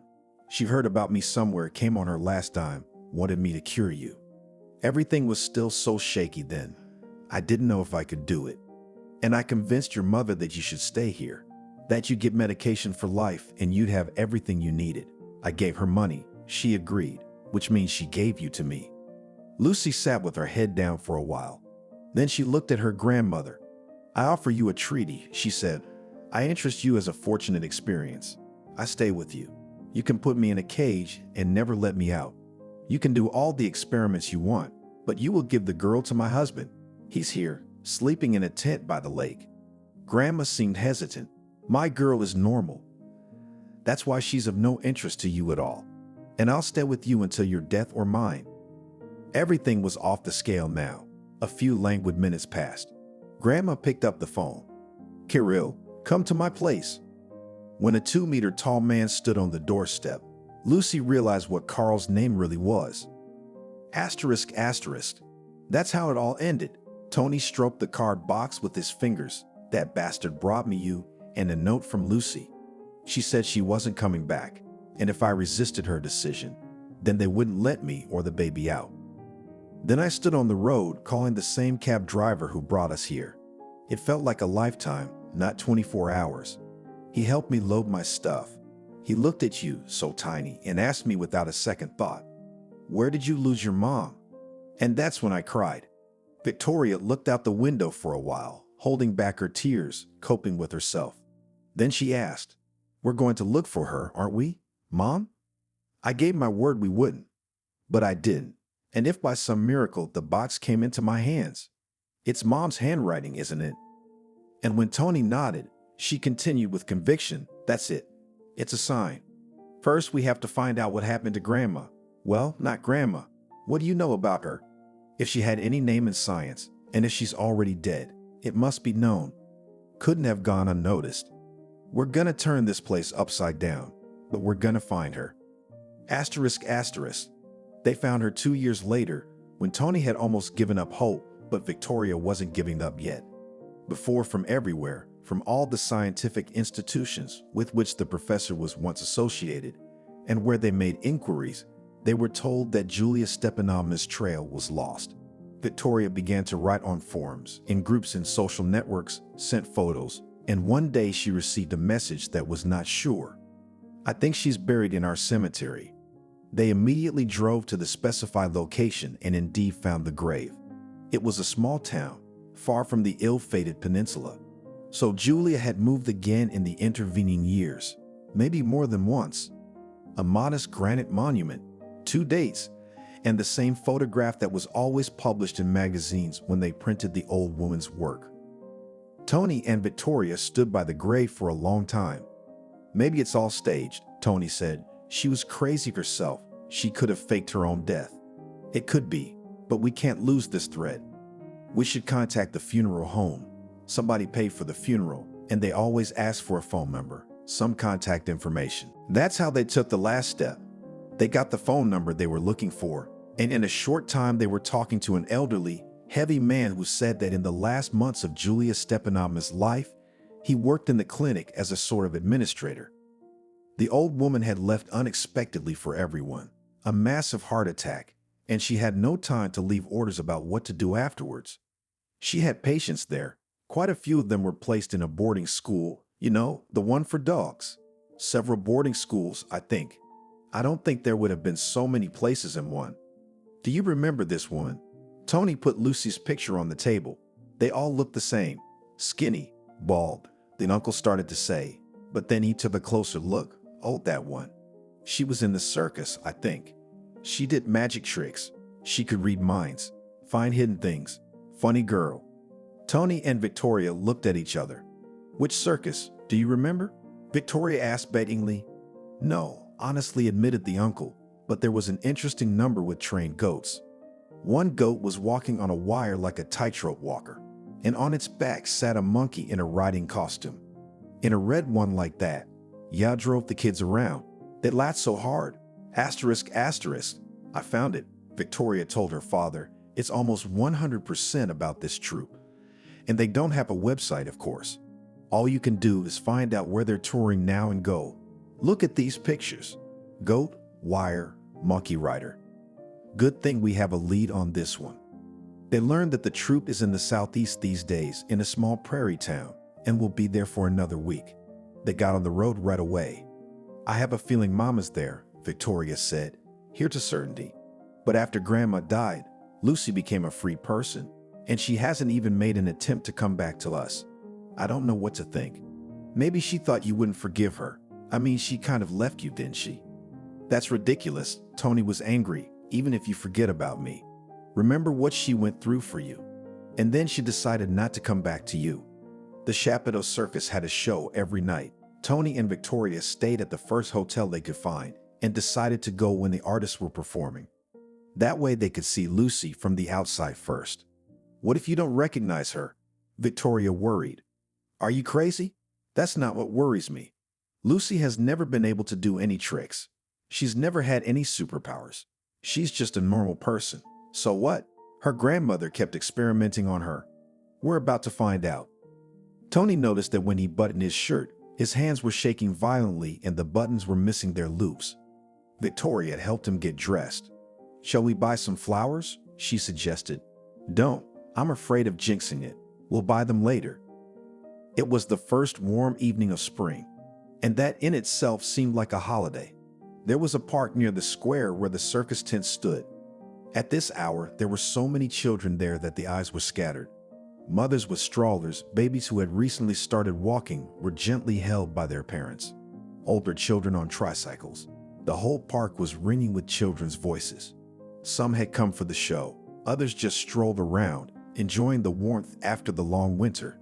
Victoria and Tony bought tickets. Front row, the girl asked.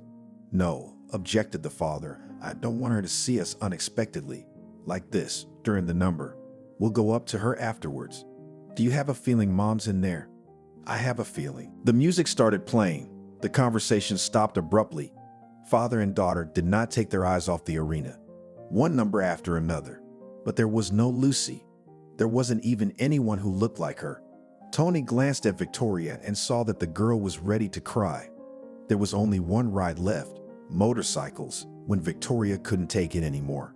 Let's get out of here. Wait, Tony clung to his last hope. We're going to ask someone. The usher or something. The usher showed them a tall man in a black vest. He's the man in charge. Look, Tony handed him a picture of Lucy. This woman doesn't work for you. The picture is old. It's been years. He was prepared for the man to shake his head, saying, I haven't seen it. I don't know. But the man took Tony firmly by the elbow. What do you want from her? Come on, let's talk. Please, just for a few minutes. Victoria clasped her hands around her chest in a pleading gesture. The three of them stood behind the circus tent, choosing a place where the music was quieter. It wasn't easy to fit their story into the few minutes Victoria had promised, but they tried. The man ran his hands slowly across his forehead. Yes, we have her. When we took her in, it wasn't that she was sick. It's just that she wouldn't tell us anything about herself. Didn't remember, or told us she didn't remember. Tricks? What special tricks were there? Yes, she could guess in which hand an object was hidden. Sometimes she guessed other people's thoughts surprisingly correctly, but that didn't always happen. You can't perform like that. She's learned a few things here. Why did you take her? Tony asked excitedly. She was sitting outside our carriages this morning. God knows where she came from. She asked to take care of the animals, any kind of work at all.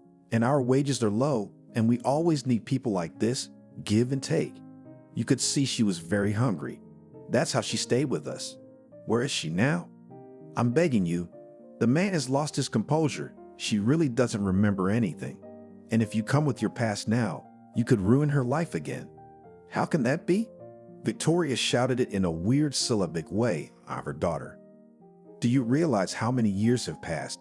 The man looked at Victoria with pity and at the same time pleading. It's not like that anymore. Everything has changed. She has a different family now. Victoria didn't understand, but Tony did. Lucy got married. The man nodded. She's my wife. But can you at least see her from afar? Victoria couldn't speak from shock, so Tony asked the question. The most important thing for him was to know that Lucy was really there, that she was alive. The man was silent for a moment, then said, She's in the park, walking with her son. He led them over to the fence. There you see, in the red blouse. The distance was great, but it was as if Tony had been given binoculars. He saw Lucy, a stranger, no longer the young girl he remembered her to be. Lucy, with a short haircut instead of long hair. She was sitting on a bench with a boy of about 5 playing at her feet. "Thank you," Tony said to Lucy's husband. He realized he wouldn't go near her. The new Lucy, had a peaceful face. And the slight smile with which she looked at the baby said that Lucy was quite happy. What a way to break it all down. But Victoria was no longer around. No one noticed how she disappeared.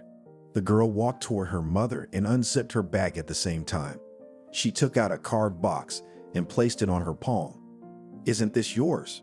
she asked Lucy, realized that her voice didn't sound, coughed, and repeated the question. Lucy took the box and turned it around with joyful surprise. She had only glimpsed a glimpse of the girl, and of course the thought had not even crossed her mind that, though Victoria looked remarkably like her young. "It's mine. Where did you get it?" Lucy asked. Victoria said she bought the box at a flea market. "In what city?" Lucy asked. "Oh yeah, that's where we were touring. It's always with me, like a talisman. I was so upset when it was stolen from me." Victoria stood staring at her mother in silence, unable to say a word. "Archie, you've got to understand." Tears welled up in Lucy's eyes. "It's my mother. I can't put her out on the street." "You mean how she put you out on the street almost as a child and without a dime? Have you already forgotten?" Archie asked irritably. "How can you compare?" She was in a clouded state of consciousness then. She didn't realize what she was doing. And now she's come to her senses. She's come to her senses all right. Archie was angry beyond belief. For over 10 years, she'd been on her own, living on her own. And then I remembered about my daughter. "By the way, how did she find you? You didn't recognize her?" "I'm sure mine wouldn't have told her anything." "It doesn't matter, Archie." Lucy wasn't going to think about such trivialities. "All that matters is that she's with me now and she wants to get back together. And anyway, just because she's made a mistake doesn't mean I have to take revenge on her for the rest of my life." "That's it, Archie. It's out of the question. Mom's going to live with us. I'm not kicking her out." Archie didn't like this decision. He understood that Lucy had missed her mother all these years, and now she was just happy about her appearance and was unable to take a critical view of the situation. He himself did not believe the old woman who had appeared a few hours ago on the doorstep of their apartment for a second. But he couldn't quarrel with Lucy either. It looked like he'd have to put up with having a mother-in-law named Betty for a while. For now, he thought, we'll sort it out as we go along. Either way, I'm not going to let her hurt Lucy. Betty, then just Betty, had given birth to a daughter at the age of 25. And that was it. As she saw it, her life was over. Betty never married. First, she studied hard, not wanting to be distracted by her classmates. Then she worked just as diligently, occasionally accepting signs of attention from colleagues and casual suitors, but did not take them seriously. She was waiting for a real big love, and this love came to her in the form of a random business traveler who came to their city for a month for work. The man was older than Betty by 7 years, was tall and slender, decently dressed and well-mannered. He wooed the girl beautifully, gave luxurious bouquets of flowers, took her to dinner in hotel restaurants for some reason, each time in different ones, walked around the night city, read poems, said compliments. In short, everything was almost like in the movies, like in a beautiful fairy tale. The farewell at the train station was quite cinematic. She cried and hugged him, he kissed her, promised to write and call, and to return to his beloved as soon as work would allow. He waved at her from the vestibule of the departing train and shouted his love, and she ran after him all the way to the end of the platform. For a while, Betty spent her time in rosy dreams, waiting to hear from her lover and composing to him affectionate and passionate letters, which for the time being were piling up in her desk drawer. He said before he left that he was going to another city on business and would not be home until a month later, so there was no point in sending her epistolary confessions any sooner. She remembered their meetings, conversations, kisses, and then she found out that she was pregnant. At first, this news only pleased the girl. It is clear that now it remains only to inform her lover about the future child, and he, as an honest man, will immediately take her to the registry office. They would get married, and then there would come such a life, imagining which Betty only squinted with pleasure, and her head began to spin sweetly.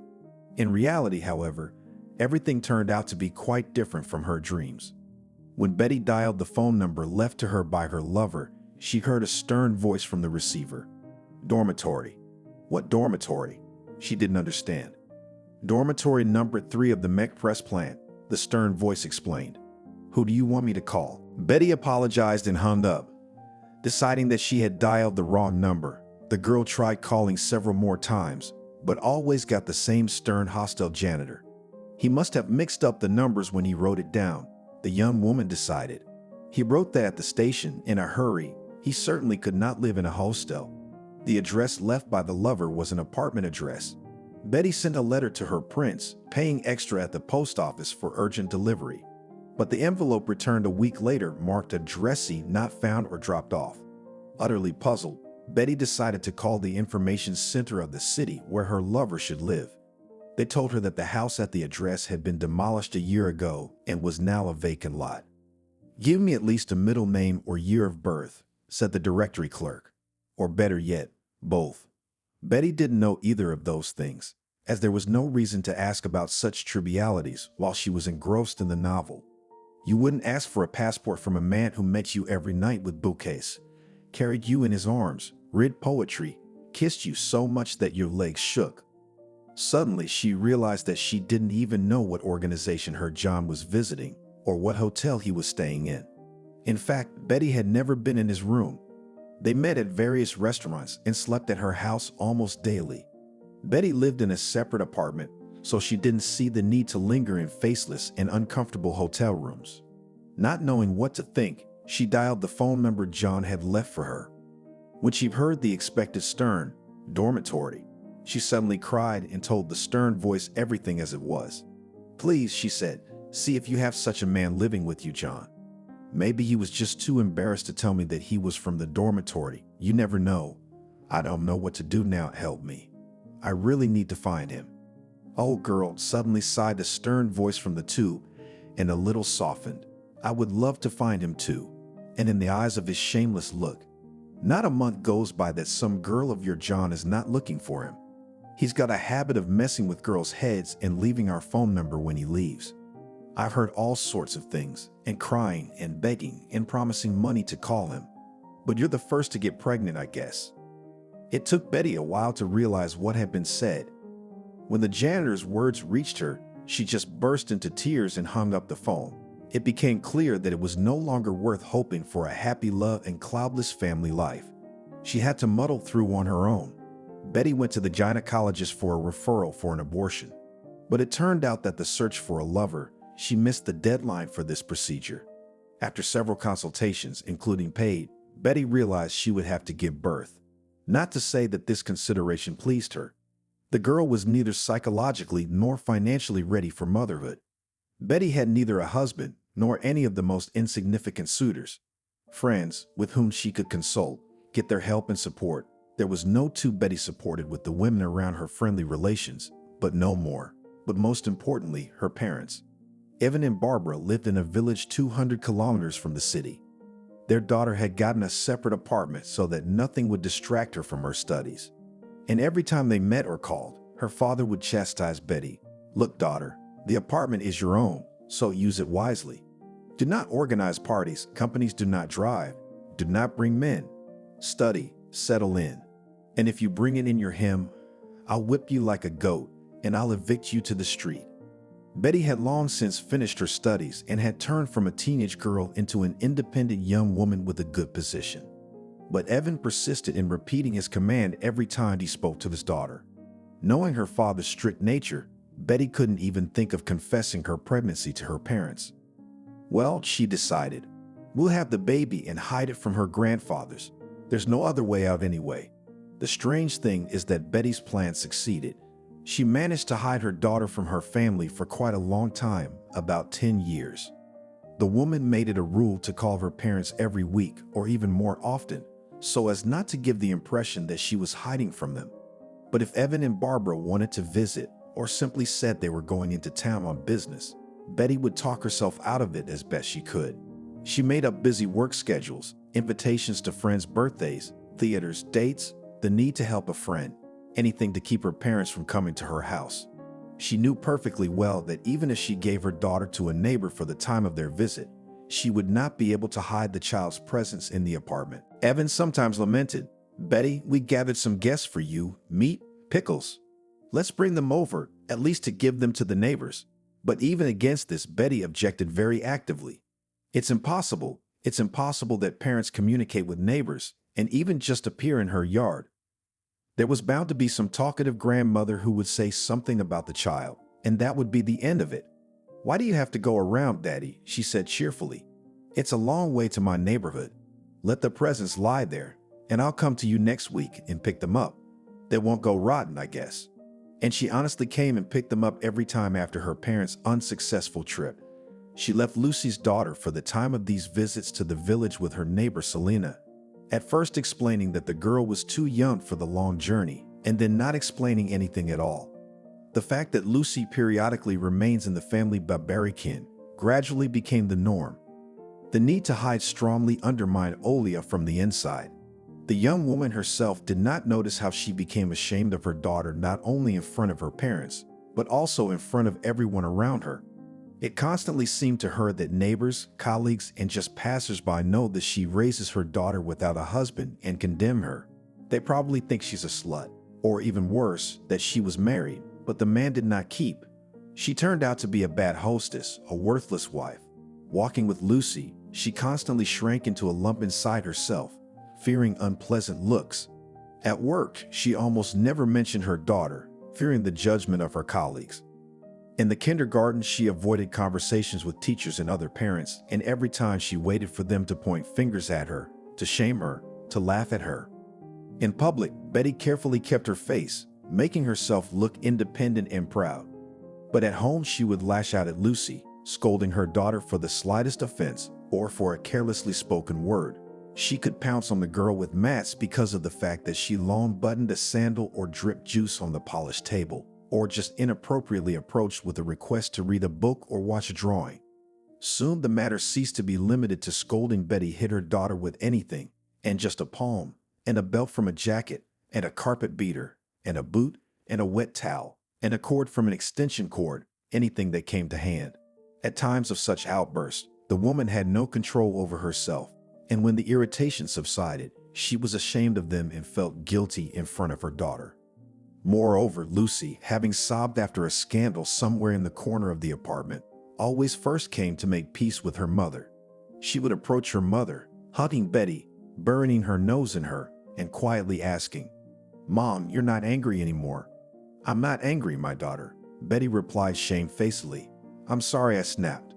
"I forgive you," Lucy said, stroking her mother's head or hand. "I love you."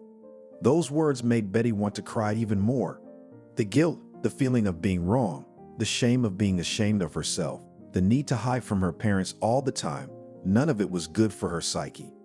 She became nervous and hysterical, and on her face, despite the carefully built mask of impregnability, began to show an expression of fear and battered. The day when Betty went to enroll her daughter in school turned everything upside down.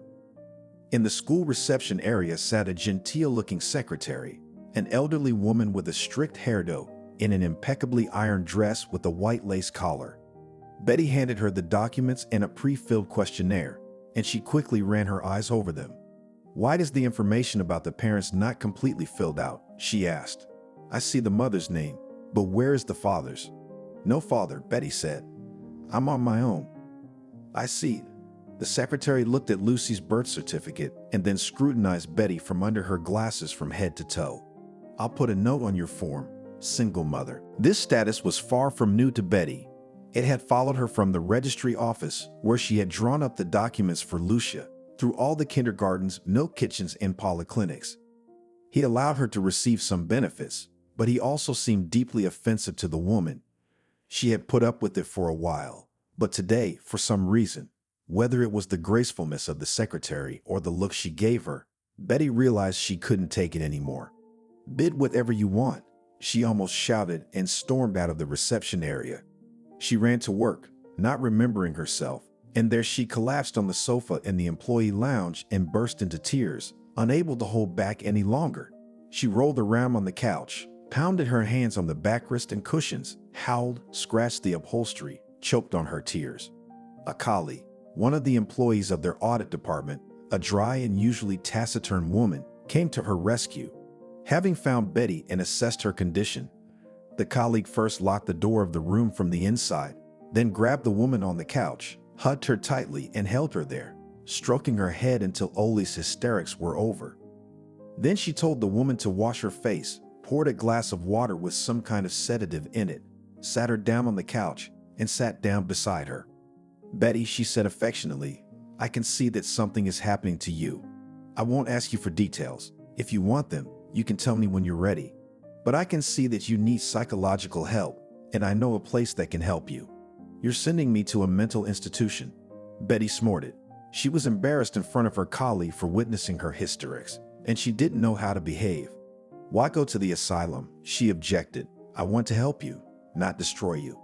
"No, not at all. There is a place where you will be accepted by anyone with any of your problems and help you solve them. If you want, we can visit it after work today." "Let's visit," Betty agreed, shrugging her shoulders. After everything that had happened, she felt uncomfortable refusing. That's how she got to the meeting of the Brothers and Sisters organization. And from that day, as she thought of it, her life began anew. In the spacious bread hall sat people, many people, all kinds of people. Men and women, young and old, and even frankly old, in expensive suits and in greasy jeans, beautiful, well-groomed, and frankly ugly, different. At the end of the hall, on a small dais stood a large man. He had a completely secular appearance, but everyone gathered called him Father Jack. The man spoke, addressing the audience. "There is sin in all of us, and that is normal. There are no sinless people. That is the condition of our life. We are born with a pure heart and an open soul. The spark of God burns in each of us from birth. But during our life, under the influence of external circumstances, our soul begins to be filled with garbage, first small, then large. It prevents our spark from burning in full force. All its heat goes to burn the dirt that has come into our souls, but it is not always enough. Our open soul is used by dirty, evil, unworthy people. They draw us into deception, entice us to commit sin, and we succumb to them because we have no experience in resisting temptation. We commit sin and carry it with us through life, and we are tormented by it. We blame ourselves for having sinned. We begin to see ourselves as low, unworthy, unclean, and we forget that there is a part of sin in everyone. Yes, in everyone. When someone reproaches you for wrong behavior, says that you live unworthily, know that he is not talking about you, but about himself. With these attacks, he is just trying to dull the pain that his own sin, once committed, brings him every minute. Be stronger and wiser than such people. Forgive them. Try to bring them to the light. Everyone can come to the light, no matter how unclean he may seem to himself. You only need to accept your sin and atone for it in word and deed. Through this, you will be cleansed from the garbage inside you, and you will allow the spark of God inside you to burn again in full force. You will once again be at peace with yourself and the world. Recognize, accept, and redeem in word and deed. It is a big job, but the brothers and sisters will help you do it. Here in the hall are people who have already gone through the cleansing procedure and have changed their lives for the better. You know about them. Many of them have already become your helpers on the way of deliverance from sin. Betty listened, and every word resonated with her. It seemed to her that Father Jack was talking about her. Had she not been an open-hearted girl with a pure soul when she met John? Had he not led her into sin by deceit and temptation? Was it not due to the circumstances of life, the birth of a daughter, her father's ironclad principles, the need to lie, that her soul was filled with dirt and filth? Life happened as it happened, and Betty thought she would have to drag her dirt with her to the end. But it turns out it can be cleaned up, and there are people willing to help her. Could it really be? After the general meeting, Father Jack, who had been warned in advance about the new girl, invited Betty into his office. He spoke to her so tenderly, so sensitive and attentive, that Betty suddenly told him her whole story. She told him and froze, for she was about to be rebuked. But Father Jack said, "Poor girl, how much you've suffered. Well, nothing, if you want. We will help you to cope with your suffering. You are already stronger than many who come here. You realize that you have sinned and you are ready to get rid of it. You have already done a lot of work within yourself, and you are a head taller than most newcomers to our society. Often people are afraid to admit their sinfulness to themselves, but you're not. You're doing a great job. I believe that the Herculean work you've done should not go to waste. I and the brothers and sisters can help you to continue to get rid of your sin, to atone for it in word and deed. Of course, if you want to. Of course, Betty wanted to. She was terribly afraid to tell about her life, and she was happy to receive not rejection but understanding and acceptance after telling. True, if she had told her parents the same thing, they would have received her no less affectionately than Father Jack. But Betty was never meant to know that. The Society of Brothers and Sisters was a banal, parochial sect. It was headed by Father Jack, alias Jack. About 10 years ago, he had graduated from the psychology department of the local medical university, but he had quickly become disillusioned with the work of a psychologist. The local psychoneurological dispensary scared him away by the small salary. Private clinics did not like the need to flatter clients and listen to the same complaints of fed-up housewives who had never had any psychological problems.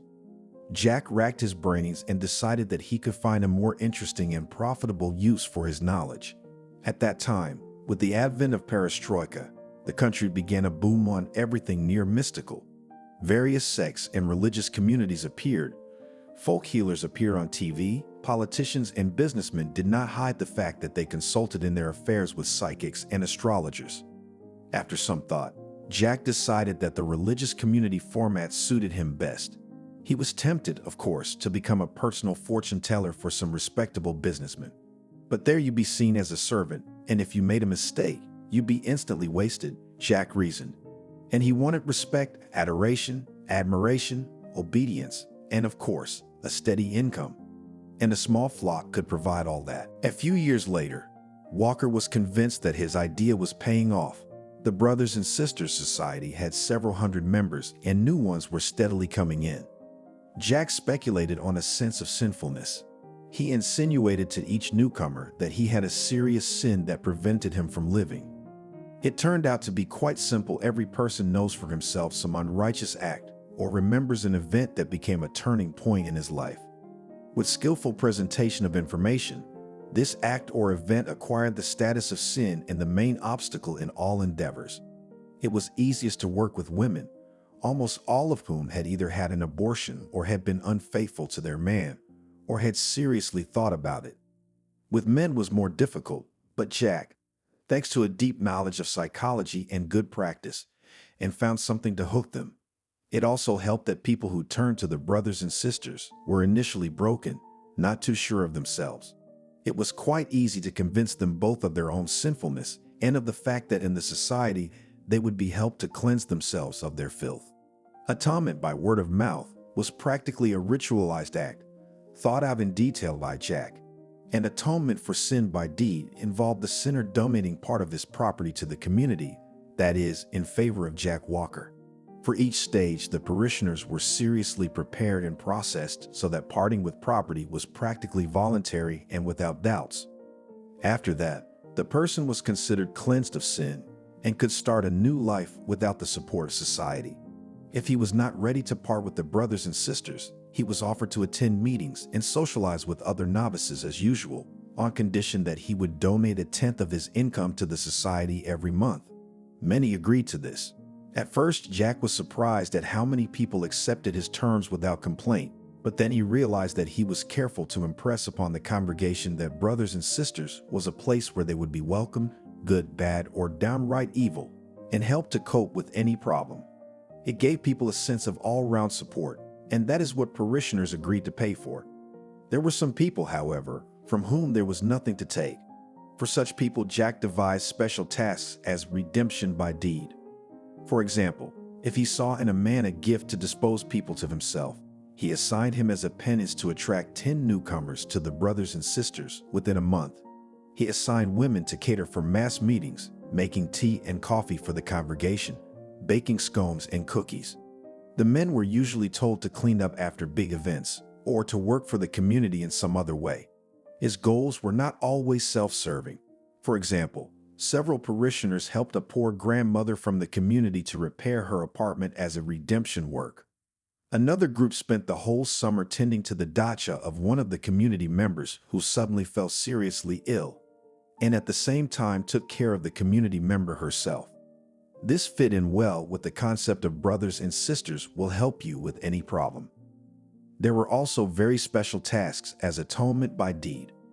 For example, with the help of his sinners, Jack Walker bought a nice building for the brothers and sisters on the cheap. Initially, there was a cafe canteen, quite good and popular. The owner was not going to sell it, on the contrary, he was actively promoting his business. But Mishka got the reins under his tail. And for 3 months, several brothers and sisters actively spoiled the reputation of the institution.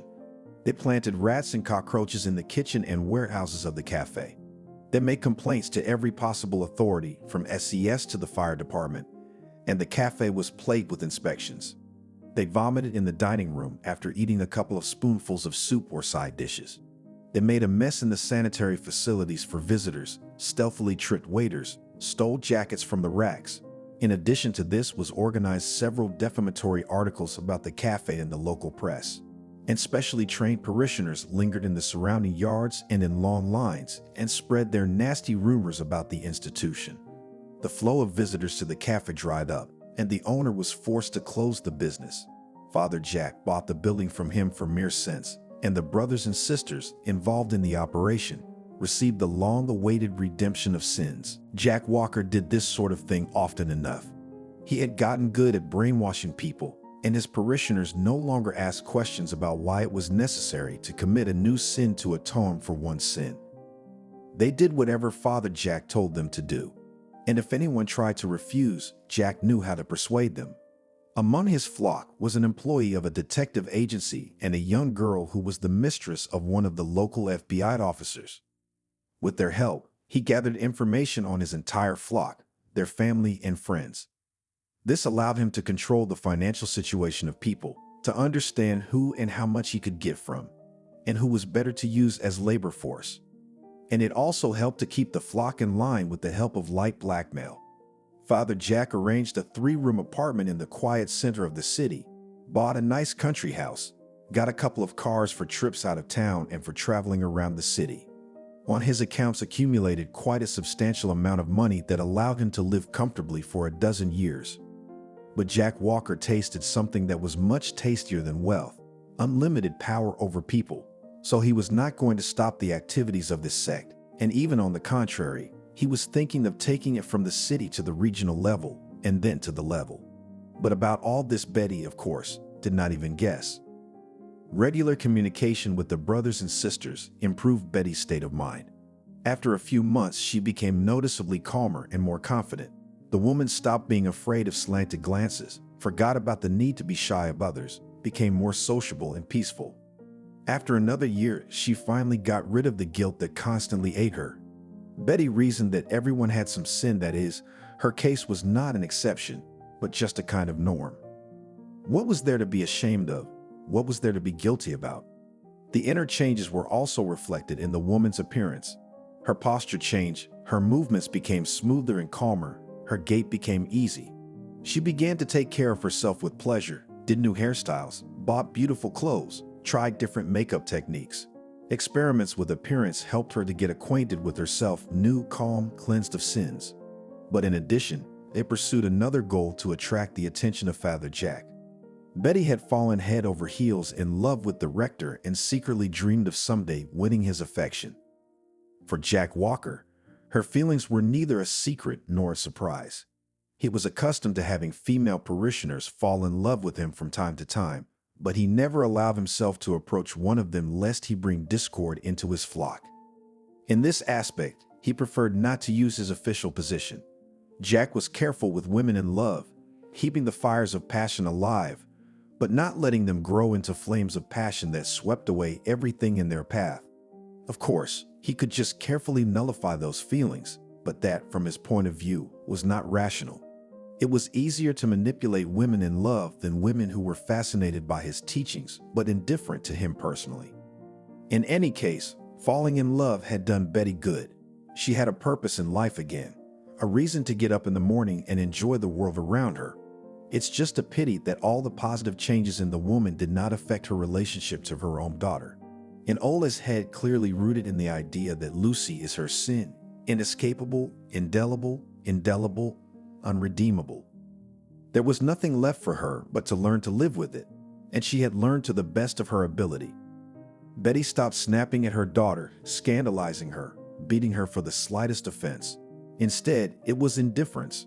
The woman practically did not notice Lucy, did not talk to her, was not interested in her studies and hobbies.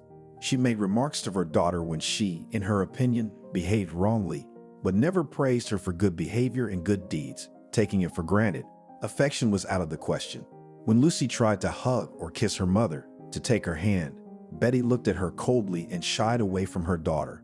She provided Lucy with everything she needed: food, clothes, school supplies, but never spoiled her with pretty outfits, sweets, or new toys. All the money that could be spent on things and entertainment for her daughter, the woman preferred to donate to brothers and sisters. Sometimes Betty tried to tell her daughter the basics of Father Jack's teachings, but Lucy refused to accept them, and the woman backed off, deciding that the child was too young for such serious talk. So it went on for about 4 years. Betty had planned to raise her daughter to the age of 18, and then either move her out of the house or join the brothers and sisters, and thus get rid of her sin. But all her plans came to a crashing halt one quiet Friday evening. Betty had finished cleaning up the kitchen after dinner when Lucy once again flew up to her with the words, "Mommy, look what I made on my mug. It's for you." Her daughter constantly tried to attract her attention with drawings or a diary full of A's or some crafts. Betty wasn't interested in any of it. The doorbell rang, and she pulled the girl away from her and went into the hallway. When she opened the door, the woman was frozen and speechless. On the threshold stood her mother, Barbara Betty. At her feet stood 2 large, round-sided travel bags that looked like well-fed, large breed dogs. Betty had talked to her mother on the phone a couple days ago, but a visit had been out of the question then. The woman was confused, but Barbara smiled welcomingly, as if she hadn't noticed her daughter's embarrassment. "Hello, Betty," she said. "Sorry I didn't call, but I thought you should be home before the weekend. It all happened so fast, I didn't have time to warn you." She picked up her bags and stepped into the hallway, pushing Betty aside. She looked around. "It's a nice hallway you've got here, spacious and bright. At least I'll see how you live, what repairs you've made." Lucy's face peeked out of the door of the room. "Mommy, where are you? Who's there? Oh, hello." The girl stared curiously at the guest. The old woman looked at her curiously. "Mama, you say?" she asked. "Well, yes, this is Betty, my mom. Don't you know?" "Well, now I do," smiled Betty Sr. "Let's get acquainted. I'm Barbara, your grandmother. What's your name?" "Evan died last year." Barbara buried her husband, grieved, and realized that it was hard and boring to live alone in their house. She decided to move to the city, where she'd be more comfortable and closer to her daughter. She sold the car left by her husband and the land shares they had received when the collective farm was disbanded. She looked for a buyer for the house, but agreed with him that the deal would wait until she looked for an apartment in the city. The price of the house was agreed in dollars, so that from a possible delay Barbara did not lose anything. But the buyer, on the contrary, was interested in avoiding exchange rate fluctuations, and therefore actively participated in the search for a new apartment. It was he who eventually found her a nice one-room apartment with a large kitchen and a wide balcony, albeit in the cheapest part of town. Barbara called the sellers and came to the viewing, immediately taking with her the money for the deposit. They were going to look at the apartment on Saturday, and if everything worked out, they were going to make the deal in a week. Barbara planned to stay with her daughter during that time. Getting acquainted with her granddaughter was painless. The girl was terribly happy that now she had a real grandmother and filled the old woman with questions and stories. Lucy went to bed at midnight, full of impressions. Then Barbara and Betty sat down in the kitchen to talk. Contrary to expectations, her mother didn't scold her for giving birth without her husband or for hiding the baby for so long. She only complained that Evan had never seen her granddaughter, but otherwise she felt sorry for her daughter, who had suffered alone with the child and her spy games. But Betty did not need this sympathy and empathy. She more than received them in brothers and sisters. After stating the facts and listening to her mother for a while, She curtailed the conversation and sent Barbara to bed. Everything worked out with the apartment. While waiting for the deal and the old owners to move in, Beatrice stayed with her daughter and granddaughter. For 2 weeks, she had time to look at the relations in their family and make some conclusions for herself. When the apartment was ready for occupancy, she suggested to Betty, I think Lucy would be better off with me. Give her to me. I've lived without a granddaughter for so many years, they'll make up for it. Oh, Lucy, will you come and live with me? What about Mommy? The girl asked. And to Mom we will go to visit when she wants. Agreed? Agreed, exclaimed Lucy, who for the past few days received more attention from her grandmother than from her mother for all the previous years. Very well, said Betty in an indifferent tone. I will pack Lucy's things. In her heart, she was glad to be rid of her sins sooner than expected. All her childhood, Betty had been convinced that adults were extremely unreliable people. It is impossible to guess when they will praise you and when they will scold you. There is no pattern to their mood swings. Exemplary behavior is no guarantee that you will be petted and called a good girl. Interesting things do not occupy them. Beautiful gifts are boring to them, and in general, to spend time with children they do not seek. Such conclusions the girl made, observing her own mother, and extended them to the entire adult population of the planet. The only exception she considered was Aunt Selina, where her mother occasionally left her when she was busy. Aunt Selina was always in an even mood, never once raised her voice at Lucia or her son Archie, and it was impossible to imagine that she could hit children with her boots. She always listened attentively to Sashka's stories about school, checked his lessons, praised him for his A's. And with Lucy, she treated affectionately, read her books, taught her some small needlework. The girl seriously believed that Aunt Selina was the most reasonable woman of all her adult acquaintances, and was sincerely perplexed when Archie, under the influence of adolescence, was angry with her mother or told her that she did not understand anything. Aloud, she did not argue with Archie. The boy was about 5 years older than she was, and he seemed incredibly mature and serious. He was also very handsome. Over the years of neighboring, he got used to the girl and treated her like a little sister, interested in her affairs, protected her on walks from big dogs and angry boys, invented some games for her, taught her to ride a bicycle, sometimes joked with her without malice. He seemed like a fairy prince to Lucy. Deep down, she was in love with him and hoped that when she grew up, Archie would marry her. Moving in with her grandmother brought Lucy many discoveries. First of all, she finally saw grown-up people she could rely on. The first of these was Barbara herself. She didn't fight or scandalize. She clearly defined for her granddaughter what she could and could not do. She took care of the girl, spoiled her, remembered her promises to Lucy, and strictly fulfilled them. Then it turned out that grandmother's neighbors and friends behaved the same way. Gradually, Lucy looked at adult teachers, leaders of circles, sales clerks, parents of classmates, and found that in principle, they are not so bad. Each of them has its own patterns of behavior, and with each can get along, if these patterns know and take into account. The world was no longer scary and unfamiliar. It was slowly turning into a friendly friend that could be relied on. Barbara transferred Lucy to another school closer to home. There no one knew the girl as frightened and uptight, insecure and nervous. Her modesty was written off as the usual shyness of a newcomer, and they helped her overcome it. Soon Irishka had friends and even formed a friendly relationship with some teachers.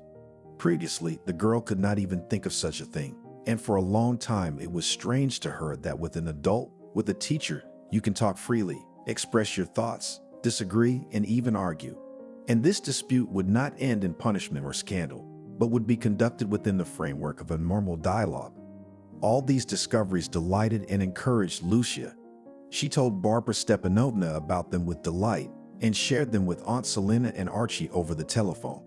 The only regret was that they couldn't be shared with her mother. Betty was completely removed from her daughter's life. She spent almost all her free time at the brothers and sisters, rushing there in the evenings after work, disappearing there all weekend. She used all her spare money for the needs of the community and was extremely proud of it. She would have donated her apartment to the brothers and sisters, but the guardianship authorities stopped her. Lucy was registered in the apartment, and until she came of age, the girl could not be discharged, and therefore it was impossible to dispose of the apartment freely. Betty had tried to get her mother to sign her granddaughter in a couple of times, but Barbara realized what it could turn out to be and refused flatly. Over the years, living with her grandmother, Lucy had seen her mother 4 times, and about 10 times she had talked to her on the phone. Barbara explained her granddaughter's behavior as best she could. She told her about the cult, told her that her mother had fallen under the influence of too many strangers and did not belong to herself. She assured her that Lucy was not to blame for anything, that there were problems that only adults could deal with, children could not handle them.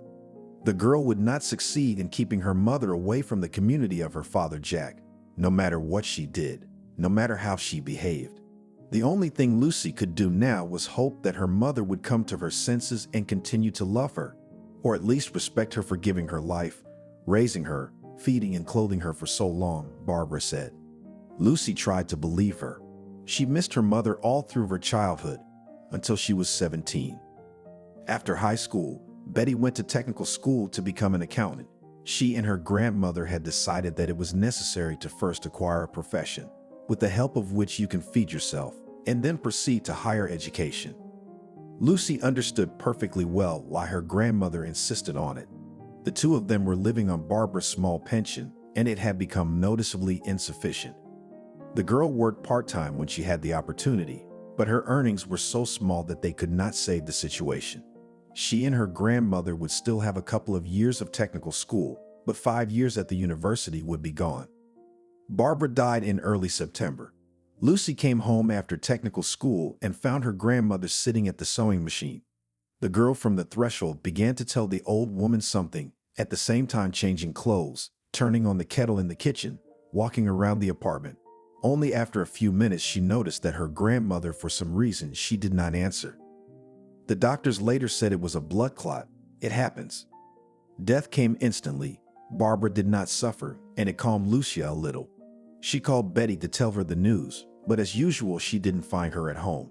She didn't have her mother's work phone. She had to call them and asked Aunt Selena to give her mother the information. The neighbor called back in the late afternoon. "Lucy, I told Betty everything you asked," she said. She nodded, said thank you, and went to her room. "There's nothing more I can tell you." Mother didn't call back that day or the next. There was money for the funeral. Her grandmother had warned Lucia more than once that it was in a box in the sideboard. The dress, slippers, towels, handkerchiefs, and everything else needed for the burial were kept there as well. Plus, each of Barbara's kind-hearted neighbors and friends who came to the funeral slipped Lucy 100, a 500, and 1,000. Aunt Selena came too. She said that Archie had some business to attend to and couldn't get away, but she sent her sincere condolences to Lucy. She slipped a little envelope into her pocket too. Betty never showed up. Returning from the funeral and went to the devastated apartment, Lucy counted the cash. It turned out that all the expenses for the ritual had been completely repaid. Even more, on the amount of money given out by hardy neighbors, it was possible to live for 4 months, and if you squeeze, then with half a year. Damn funerals, it turns out. Not a bad way to collect money from the population, sarcastically thought the girl, and burst into tears sitting on the floor near her grandmother's couch. It was possible to live, but how to live, she did not understand. Lucy could not get through to Betty, but she talked to Aunt Selena every evening. 2 or 3 times a week the girl was visited by her grandmother's friends, all of them in turn. They brought her some pies and other homemade food, checked the condition of the apartment, had long warm conversations with Arishka about everything in the world.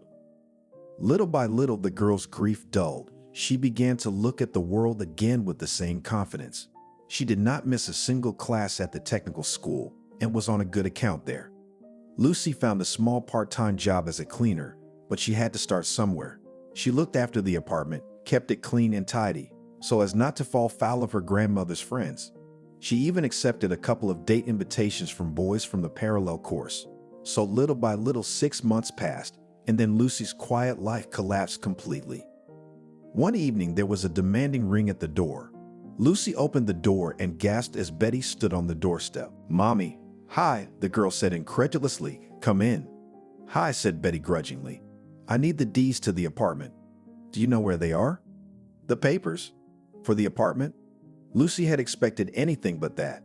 "The papers for my grandmother's apartment," Betty repeated a little slower, very clearly, as if she were talking to a lunatic. I need to register the inheritance. For that, I need the certificate of ownership, the contract under which the apartment was bought. Inheritance. Lucy still didn't understand. Inheritance, repeated Betty, already irritated. My mother died. I am her direct heir, so I need to register the apartment on myself. Why are you standing there like a pole? Let me live for myself. The papers are probably in the closet or in the secretary. She pushed the girl away, resolutely went into the apartment and began to look through the contents of the secretaire, commenting on it aloud. So, utility bills, that'll come in handy. Employment history, no need for that. Warranty cards? My God, what a lot of junk. Ah, here.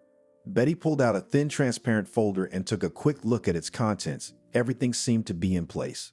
Oh, and I need my mom's death certificate. Where is it? What's it for? Lucy was still confused, but to the confusion was already mixed with wariness. And what are you going to do with the apartment after you're done with it? That's none of your business, said Betty sharply. By the way, baby, I suggest you pack up and vacate the apartment. Clear out? What do you mean, vacate? Where am I going? Lucy was indignant. It's not my problem.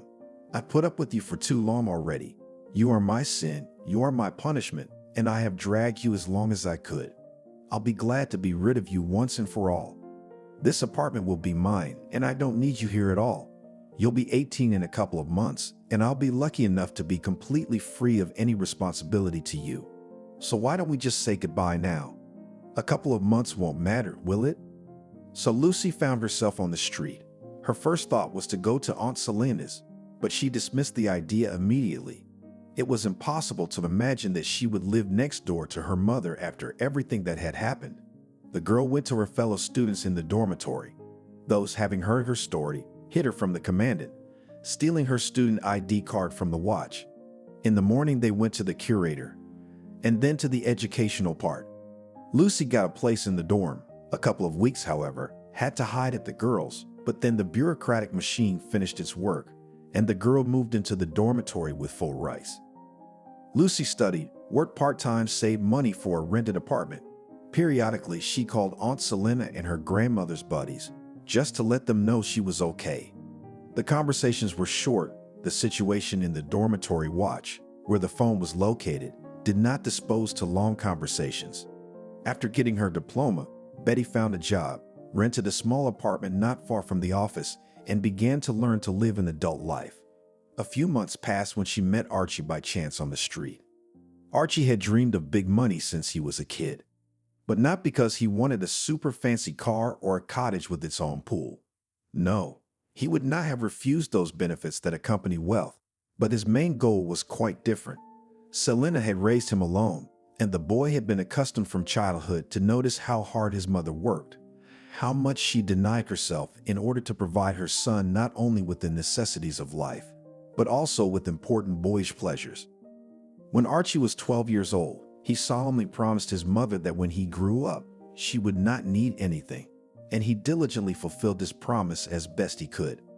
Archie started working part-time at 14, and in his 20s, after studying at the university and getting some acquaintances, he opened his own company for reselling and customizing computers.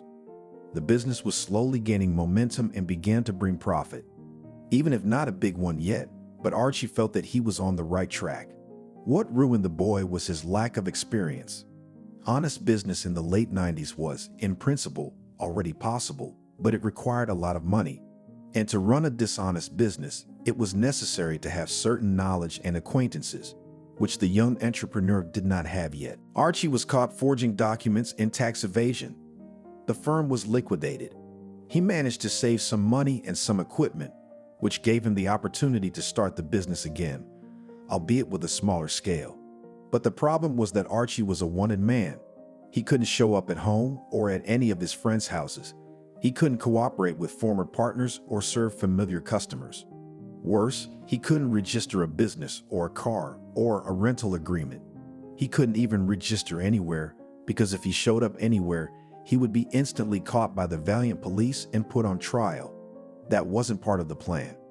For a week, he had been circling the city, sleeping in some random hotels, where they didn't ask for documents, or in the apartments of random guys he met in bars and at concerts, and agonizing over what to do now.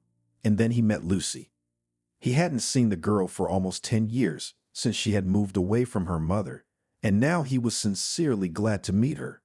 Lucy invited him to her house, listened to the story of his childhood pal's misadventures, and suggested, "Stay at my place for the present. No one will look for you here. I'm not on the list of your contacts of the last few years, and it's unlikely that anyone will dig up childhood acquaintances." Archie recognized that this was a logical argument and stayed, and as it turned out, he stayed forever. After a while, he and Lucy began to live as husband and wife. Archie even proposed to the girl, but immediately stipulated that he could not register the marriage right now. "In 10 years, when the statute of limitations expires and I will stop looking for me, then yes, maybe. If you agree to wait for me that long," he said. "I'll wait, I can't help it." Lucy smiled. "I've been waiting since I was a little girl. I'll be patient for 10 years. After some more time, Lucy opened a sole proprietorship and began to sell and customize computers with Archie. Her husband prompted her reliable suppliers, advised her how to communicate with each of the potential customers to lure them to the service, explained the subtleties of customs clearance of office equipment, himself selected from yesterday's students, programmers, and system administrators, who were then sent to customers to configure computers and automate their business. He himself drew up TOR on the basis of clients' explanations, wrote additions to 1C, designed databases and special software for the needs of customers. The only thing Lucy did not allow him to do was bookkeeping. That's where she stood her ground. "You've already messed it up once," she said. "Now leave the conduct of finances to a certified specialist." The two of them coped well with this life. Their firm soon grew and acquired several branches in the city and then in the region. The guys bought a spacious apartment, bought a country house and a car for Aunt Golly, and bought a nice car for themselves. Naturally, everything was written down on Lucia, down to the last spoon. Archie could not even get a bank card. Aunt Selena still periodically called the search and wondered if there was any news about his son. So Lucy Beatty had suddenly, by the time she was 30, grown a property and become a cool business lady. She did not diminish her merits in all this, but she was well aware that without Archie all this would not have happened, and repeatedly emphasized it. So Archie could not worry. The woman was not going to take advantage of her position and throw him out in the cold, leaving him without a dime or a place to live. He did not worry until Betty, his mother-in-law, appeared on his doorstep. Betty had spent most of her life with the brothers and sisters, the last few years literally. She donated both of her apartments to the congregation and moved into a shared house where she has lived for the past few years with other parishioners. She was completely satisfied with this life. The new members of the congregation were responsible for all the household matters in the house, thus atoning for their sins with work. All the women's time was divided between work and serving their religion and fellowship with their brothers in faith. In addition, being in the common house allowed her to see Father Jack more often. Betty was calm and completely happy. But one day, Father Jack called her to his house and suddenly spoke to the woman about her daughter. Betty had no idea what had become of her. She thought she was completely rid of this sin of hers, and now had every right to live in tranquility and peace with herself and others. But that's not what Father Jack said. Her sin still exists, lives and thrives, and is about to multiply. And if she wanted to live the rest of her life in peace and tranquility, it was time to finally atone for that sin by doing something about it. "You can't just turn a blind eye to a sin," Father Jack said, "and think it doesn't exist anymore. If you stop paying attention to it, it will not disappear, it will not melt into thin air. On the contrary, it will be filled with power, and it will spread out into the world and fill it with itself. This is how your daughter acquires property, develops business, fills the city and region with herself and her business. The only way to stop it is to recognize that it exists and make it cease to exist." Betty listened and out of habit believed. Really, it was so simple. The solution had been lying on the surface for so many years, and she had not seen it. It seemed to her that the little girl would not survive without her mother's attention. She thought that a young girl with no friends and no money was bound to get into some kind of trouble, end up on the street, and disappear without a trace. She carefully turned a blind eye to her sin. but it was in her power to remove it completely, to remove it herself, by her own efforts. "You can't do it on your own," Father Jack said. "We have other people to do it. You need to believe that your sin exists, find out the details of its existence, and tell me so that I can prepare the ground for them." Father Jack, Jack Walker, never failed to keep tabs on the near and dear ones of his parishioners. Some he monitored closely and constantly. Others he requested information about once a year, or even in a few years. He first learned about Irina Siliverstova and her business about 5 years ago. All these years he had been watching the girl and the development of her company. Jack also kept an eye on her common-law husband, and finally, he decided that it was time to act. Logically, the young couple had reached the maximum in this city, and now should either change the sphere of activity, which could be fraught with losses, or move to a new, larger city, where it would be more difficult to get to them. It is a pity if such real estate, car, and most importantly, business, bringing a stable and solid income, will pass by, if there is an opportunity to seize them. All you have to do is get Betty in the right frame of mind. Explain to her that it is necessary to make peace with her daughter, to observe her for some time, and to find out how it is more convenient to kill her. Obviously, there's no way she's going to be allowed to do it herself. It must be made to look like an accident, and Betty, having no experience in such matters, would not be able to do it cleanly.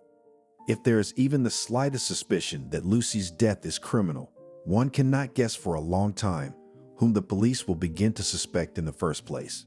Of course, the mother, the only legal heiress of the deceased, who disappeared unknown where more than 10 years, and then suddenly appeared out of nowhere just before the tragedy. No, it's better not to take any chances, better to splurge on professionals.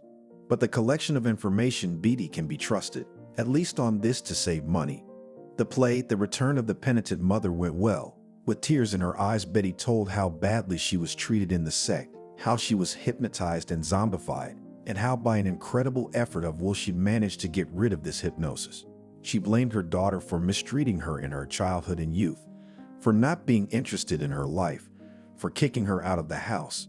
She apologized and begged her to accept her and try to start over.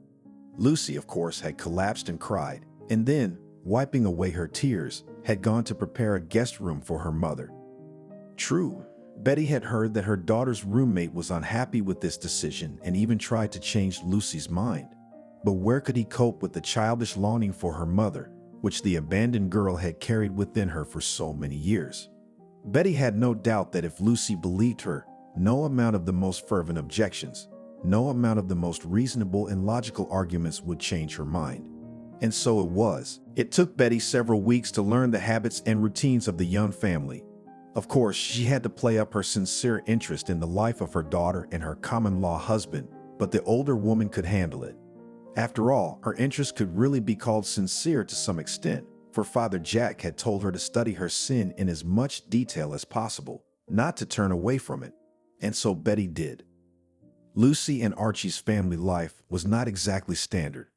Archie was almost always at home on his computer. He was either writing software on clients' orders or talking on the phone with the firm's branches in other cities, solving their problems, controlling their work, studying their reports. Lucy, on the other hand, left home early in the morning and returned in the evening.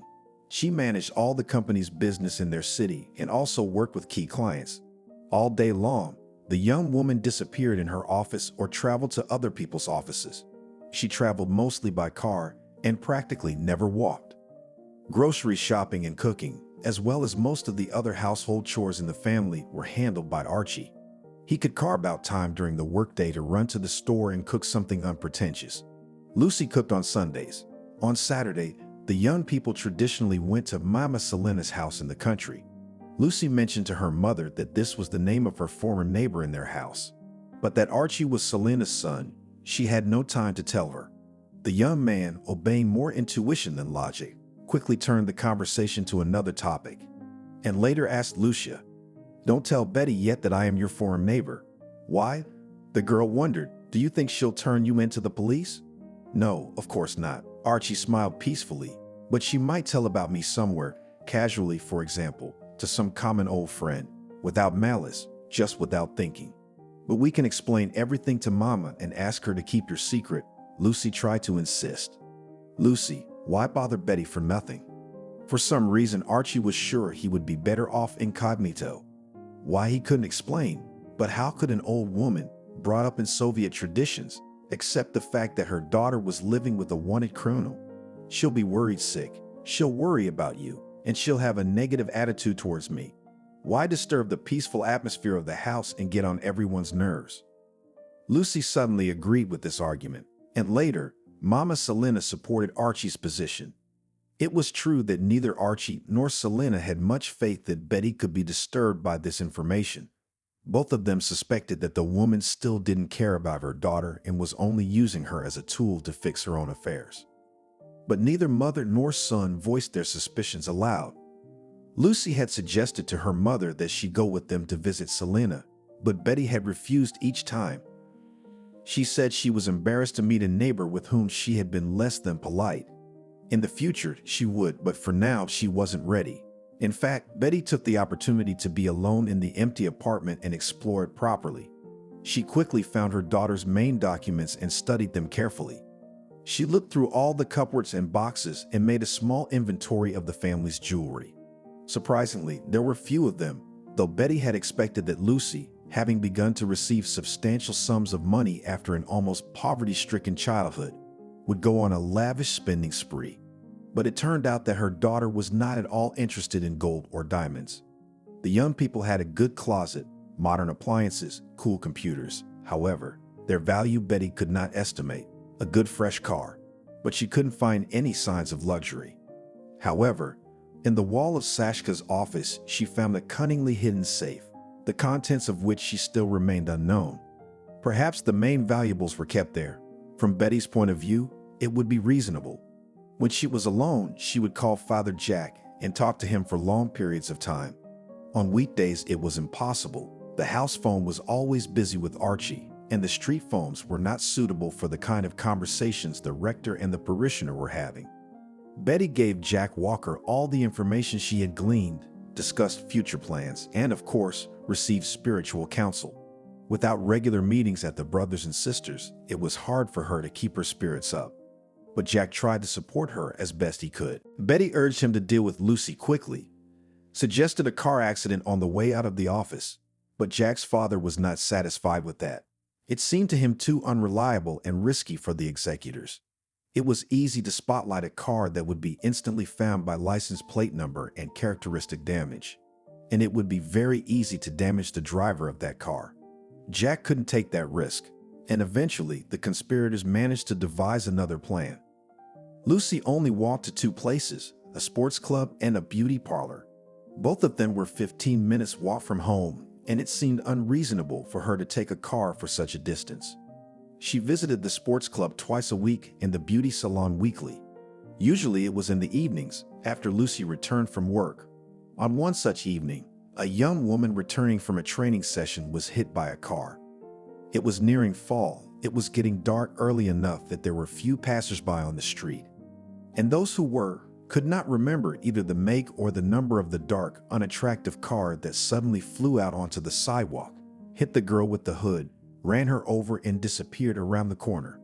Actually, there were only two witnesses, young boys, yesterday's school children.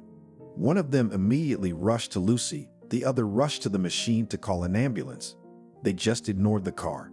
The car was found a couple of days later in one of the neighboring alleys, with a couple of doses of cocaine in the glove compartment and traces of track on the dashboard.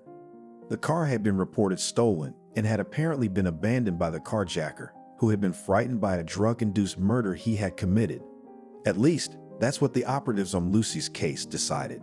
A typical case, no need to look for criminals, it's all for nothing. That's exactly what Jack Walker was counting on. A few days after Lucy's funeral, Betty approached Archie. "Sasha, where you keep the documents?" "What papers?" The guy didn't understand.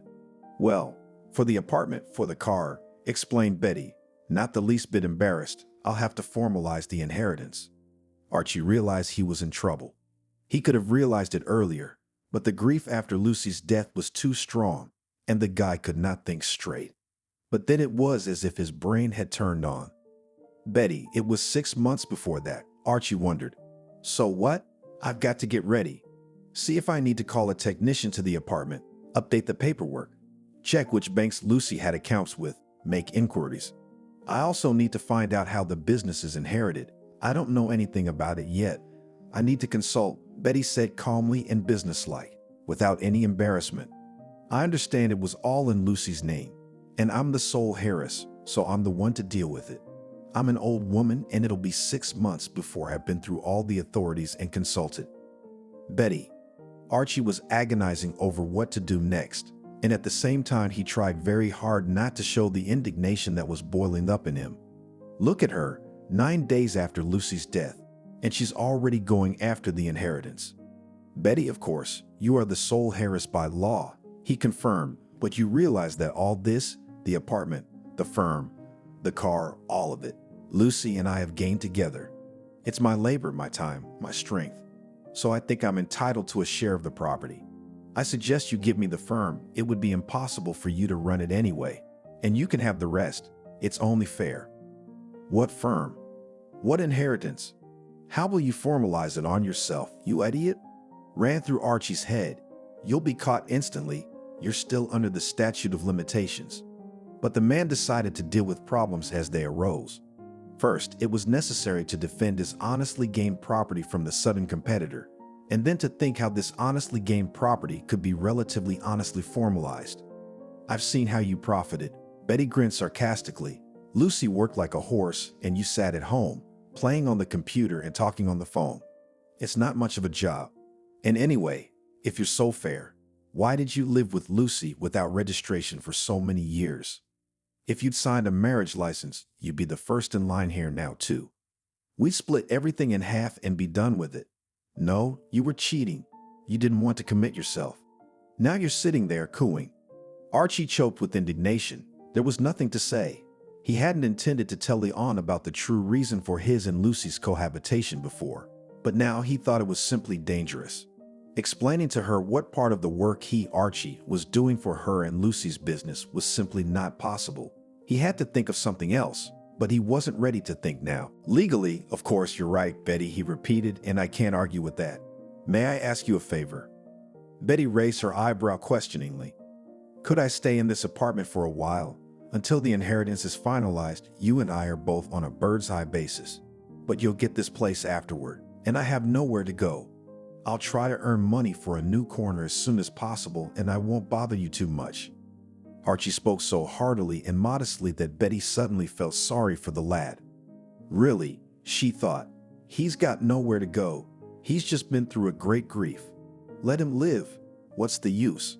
And I'll need some more information from him. Lie, she nodded regally. If you'll still go shopping for groceries and cooking, you can live for the whole 6 months. It won't be a pity. Archie shone and rushed to thank the old woman.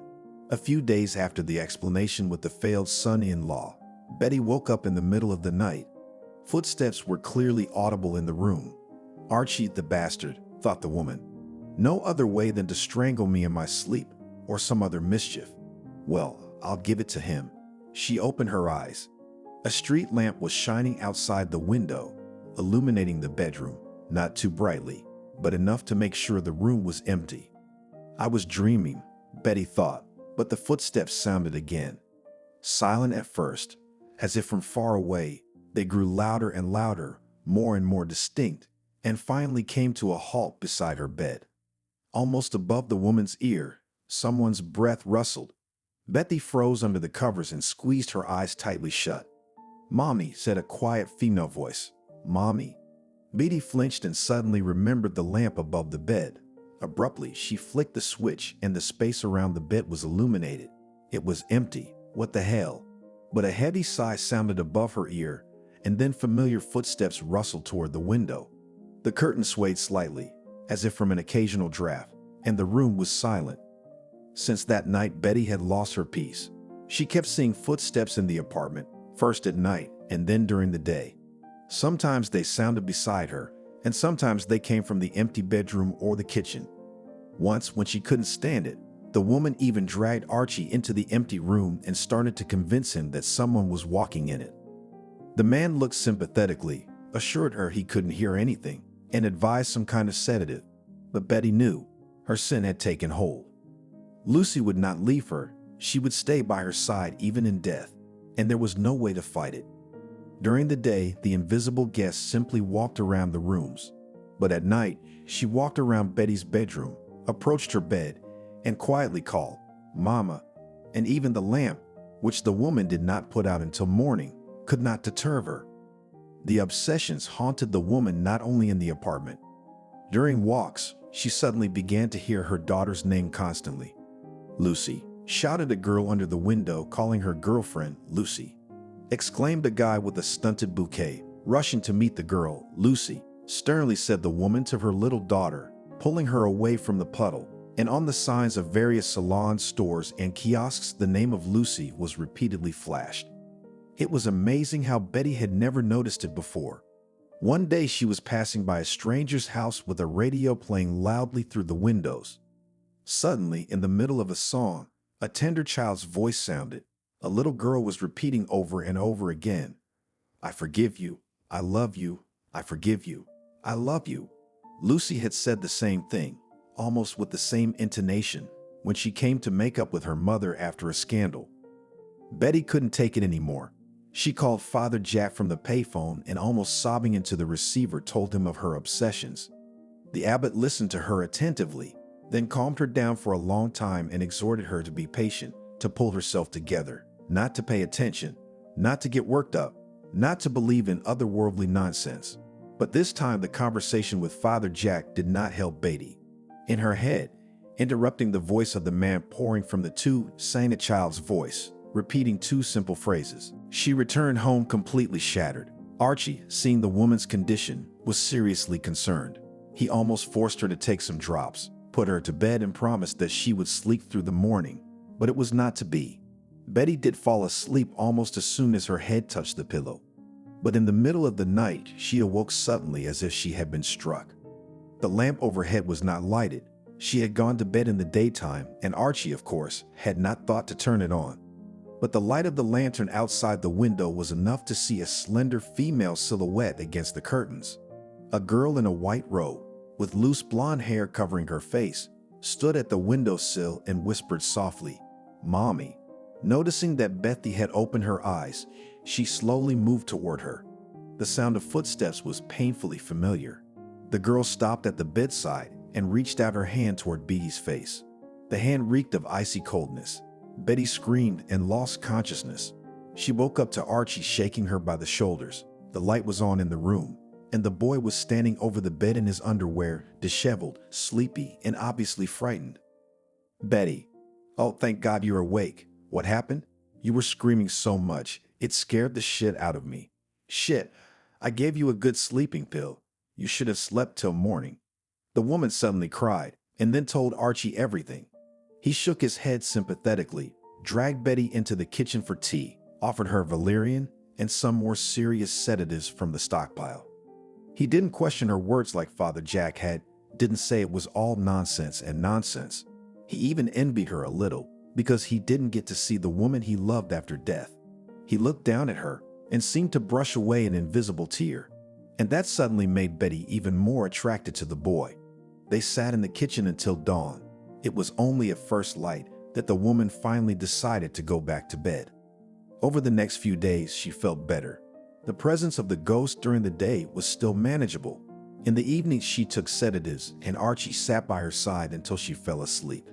He had been very attentive since their conversation, treating her as gently as a fragile Christmas toy and caring for her in every way he could. Betty thought it was a good thing she hadn't sent the boy away right away. Without him, it would have been much harder to deal with all this mysticism. She wouldn't have been able to stand it. A few days later, Archie suddenly said, "Betty, I'm probably going to say something stupid.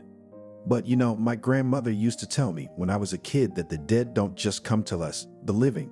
They bother us because they have some business here on earth, some request for us. Next time you ask Lucy what she wants, maybe she'll tell you and you'll do as she asks and she won't bother you anymore." "Superstition," said Betty angrily, "though, you know, Archie, I might try it. If I don't freak out," she added, and went to bed. The otherworldly visitor came to her about 24 hours later. On a white day, by the way, though it was close to evening, but it was still daylight. These ghosts have got the nerve. When she heard the familiar footsteps behind her in the empty room, she pulled herself together and asked, trying to keep her voice as gentle as possible, "Lucy, my daughter, what are you walking about for? Why don't you lie still? What do you want?" "Mama." A quiet whisper spread through the room. "Mama. Fence. White one is needed, Mama. White fence. Bad with black one, Mama." The whisper came nearer and seemed to sound just above the woman's ear. Betty turned sharply, and immediately she heard a rustle, and a light draught touched her face. The footsteps receded toward the window. The quiet voice repeated the request for a fence once more and fell silent with them. Betty became excited. A hedge, a fence, hell, was it really that simple? Had she been going crazy for over a month over such a small thing? Just repaint the fence and her daughter would calm down and this nightmare would be over. "Archie," she shouted for joy. "Archie, have you got any white paint in the house?" There was no paint in the house. A trip to the store had to wait until morning. Betty had chosen the strongest and whitest enamel, and a couple of consultants had been almost hysterical.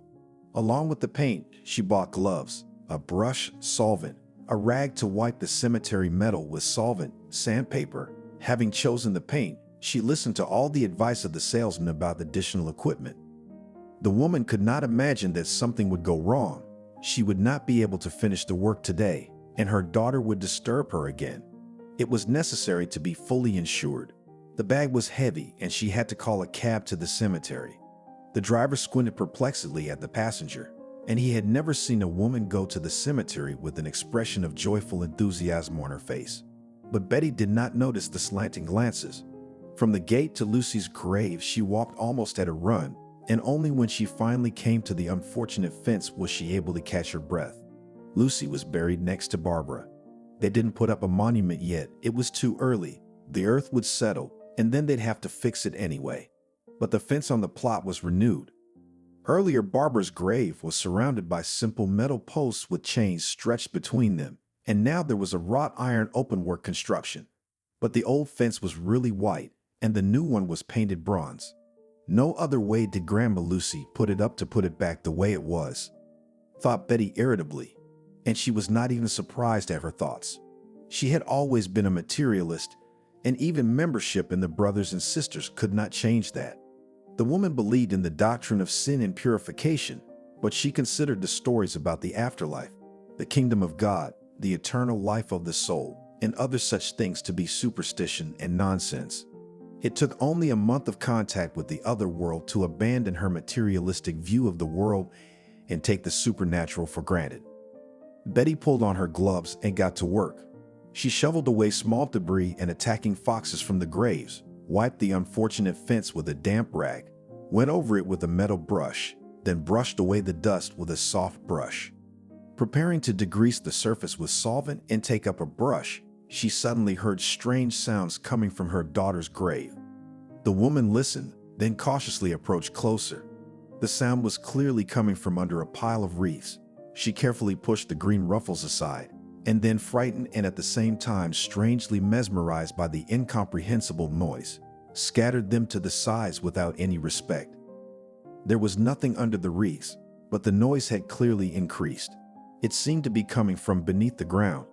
"I'd had enough of you, you bastard," said Betty, turning to her daughter. "I've come to paint your fence. Can't you bear it? Stay down and don't make any noise." From the grave again came incomprehensible sounds. "Damn you," said Betty, getting more and more angry. "I'm going to dig you up and strangle you with my own hands, just to be sure." With these words, the woman came close to the mound and leaned over it, listening. And then she began to rake furiously with her hands the earth, which had not yet compacted too much. It must have looked wild from the outside, but Betty didn't care. It didn't take long, though. Her hand came across something hard, and she grasped it, pulled it toward her, and pulled it out of the ground, stunned, and then with a heavy groan sank down on the dead grass. In her hand lay a portable audio speaker wrapped in polyethylene, from which came some inarticulate wheezing. The speaker was familiar, just like the one on Archie's desk. Archie, sitting in the bushes by the neighboring memorial that guarded the peace of several generations of a large family, cursed quietly. I should have gotten out earlier when she started tossing wreaths, he belatedly thought. But the sight of an elderly woman ravaging her own daughter's graves so startled him that he let the moment pass. And lo and behold, Beatty had found the column. Just a couple more seconds and she'd figure it all out. To hell with it, let's go surrender, muttered Archie and stepped resolutely from his hiding place. Betty, I'm sorry, I meant well. I didn't think you'd be so scared, mumbled the boy embarrassed. Did you arrange all this? Betty asked stunned. I hit the speaker, yes. Archie repented. I have it with a remote and a flash drive. I meant well, really. I recorded that song you were talking about, and I thought I'd play it when you're working here. And you'll think Lucy's forgiven you, and you'll be relieved. What song? Betty couldn't get over it. Well, you said you heard it on the radio. I'll put it on now, Archie realized, and took the player out of his pocket. Muttering, just a minute, he found the track he wanted, put the headphones in the older woman's ears and pressed play. A male voice sang something Beatty thought was rambling but rhythmic. She wanted to take the headphones out, but Archie made signs that said listen, and at the end of the tape, a child's voice suddenly came on. I forgive you, I love you, I forgive you, I love you. So it was just a song. Beatty listened to the voice and couldn't believe it. Wait, but what about the rest of it? The voices, the footsteps, the breathing, the names, and then she came to me, herself, Lucy. Betty tried painfully to think, but her thoughts were jumbled and wouldn't cohere. You didn't believe me, did you?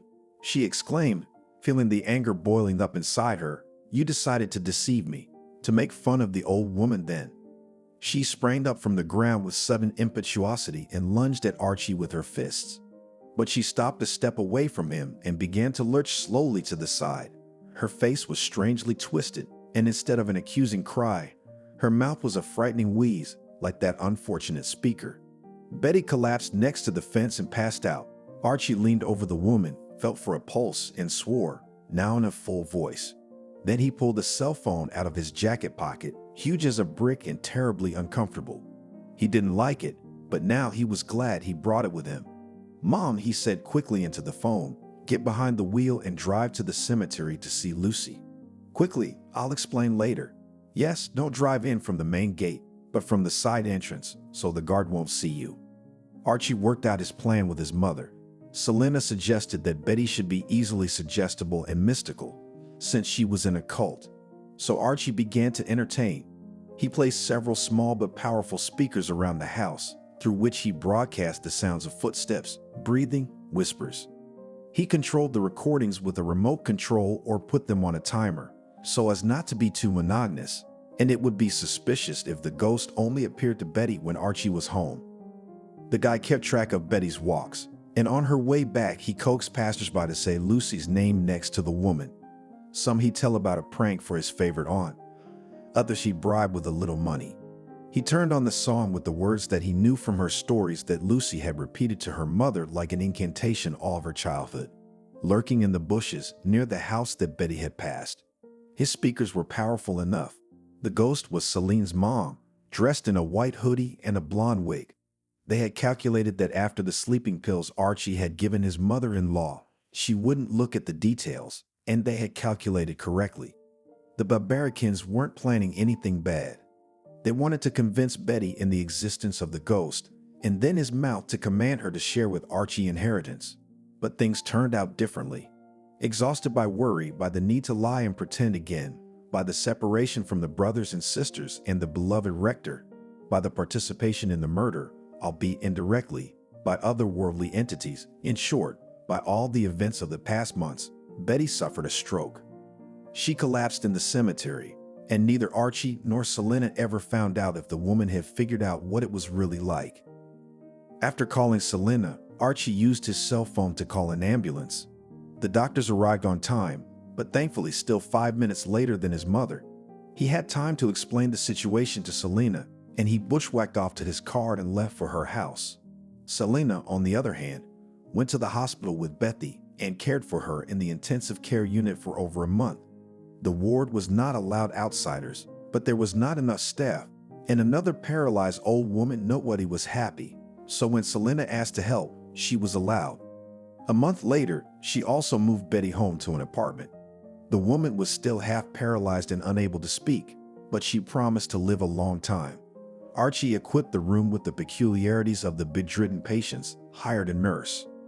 Together with his mother, they attacked the guardianship authorities, some by phone, Selena in person. Betty had no relatives, but there were witnesses who confirmed their long acquaintance, neighborhood, close communication with Selena. This circumstance, plus a little money, and Selena Babarikina officially became the guardian of Betty Silverstova, her former neighbor and failed sister-in-law. On the rights of guardians, Selena received the right to dispose of the inheritance due to Betty. She signed over the firm to herself, and Archie found an executive director who ran the business for several years. Naturally, none of the director's actions were without consultation with Archie. When the statute of limitations on his previous offenses ran out, Archie officially stepped in as director himself. Betty lived only 2 years after her stroke. Jack Walker, having lost contact with her, tried to track her down, but when he found her, he decided to remove himself from his former parishioner. Betty herself did not think anything. Next to her was Selena, who was busy with the guardianship. To the rich inheritance of his father, Jack was not to get close, and he preferred to forget about Betty as a failed project. And soon the activities of the Society Brothers and Sisters was interested in the prosecutor's office, and Jack Walker had other concerns. Celebrating his 45th birthday, Archie thought with satisfaction that all the same managed to fulfill the promise once made to his mother. Selena did not need anything, and Archie was sincerely proud of it. And in general, life had turned out well, except that he'd never had a family. After Lucy, all women seemed unsuitable for him to live together. A big photo portrait of her hung on the wall in his office for years, and on the girl's grave was a monument of pink marble, surrounded by an open-work white fence.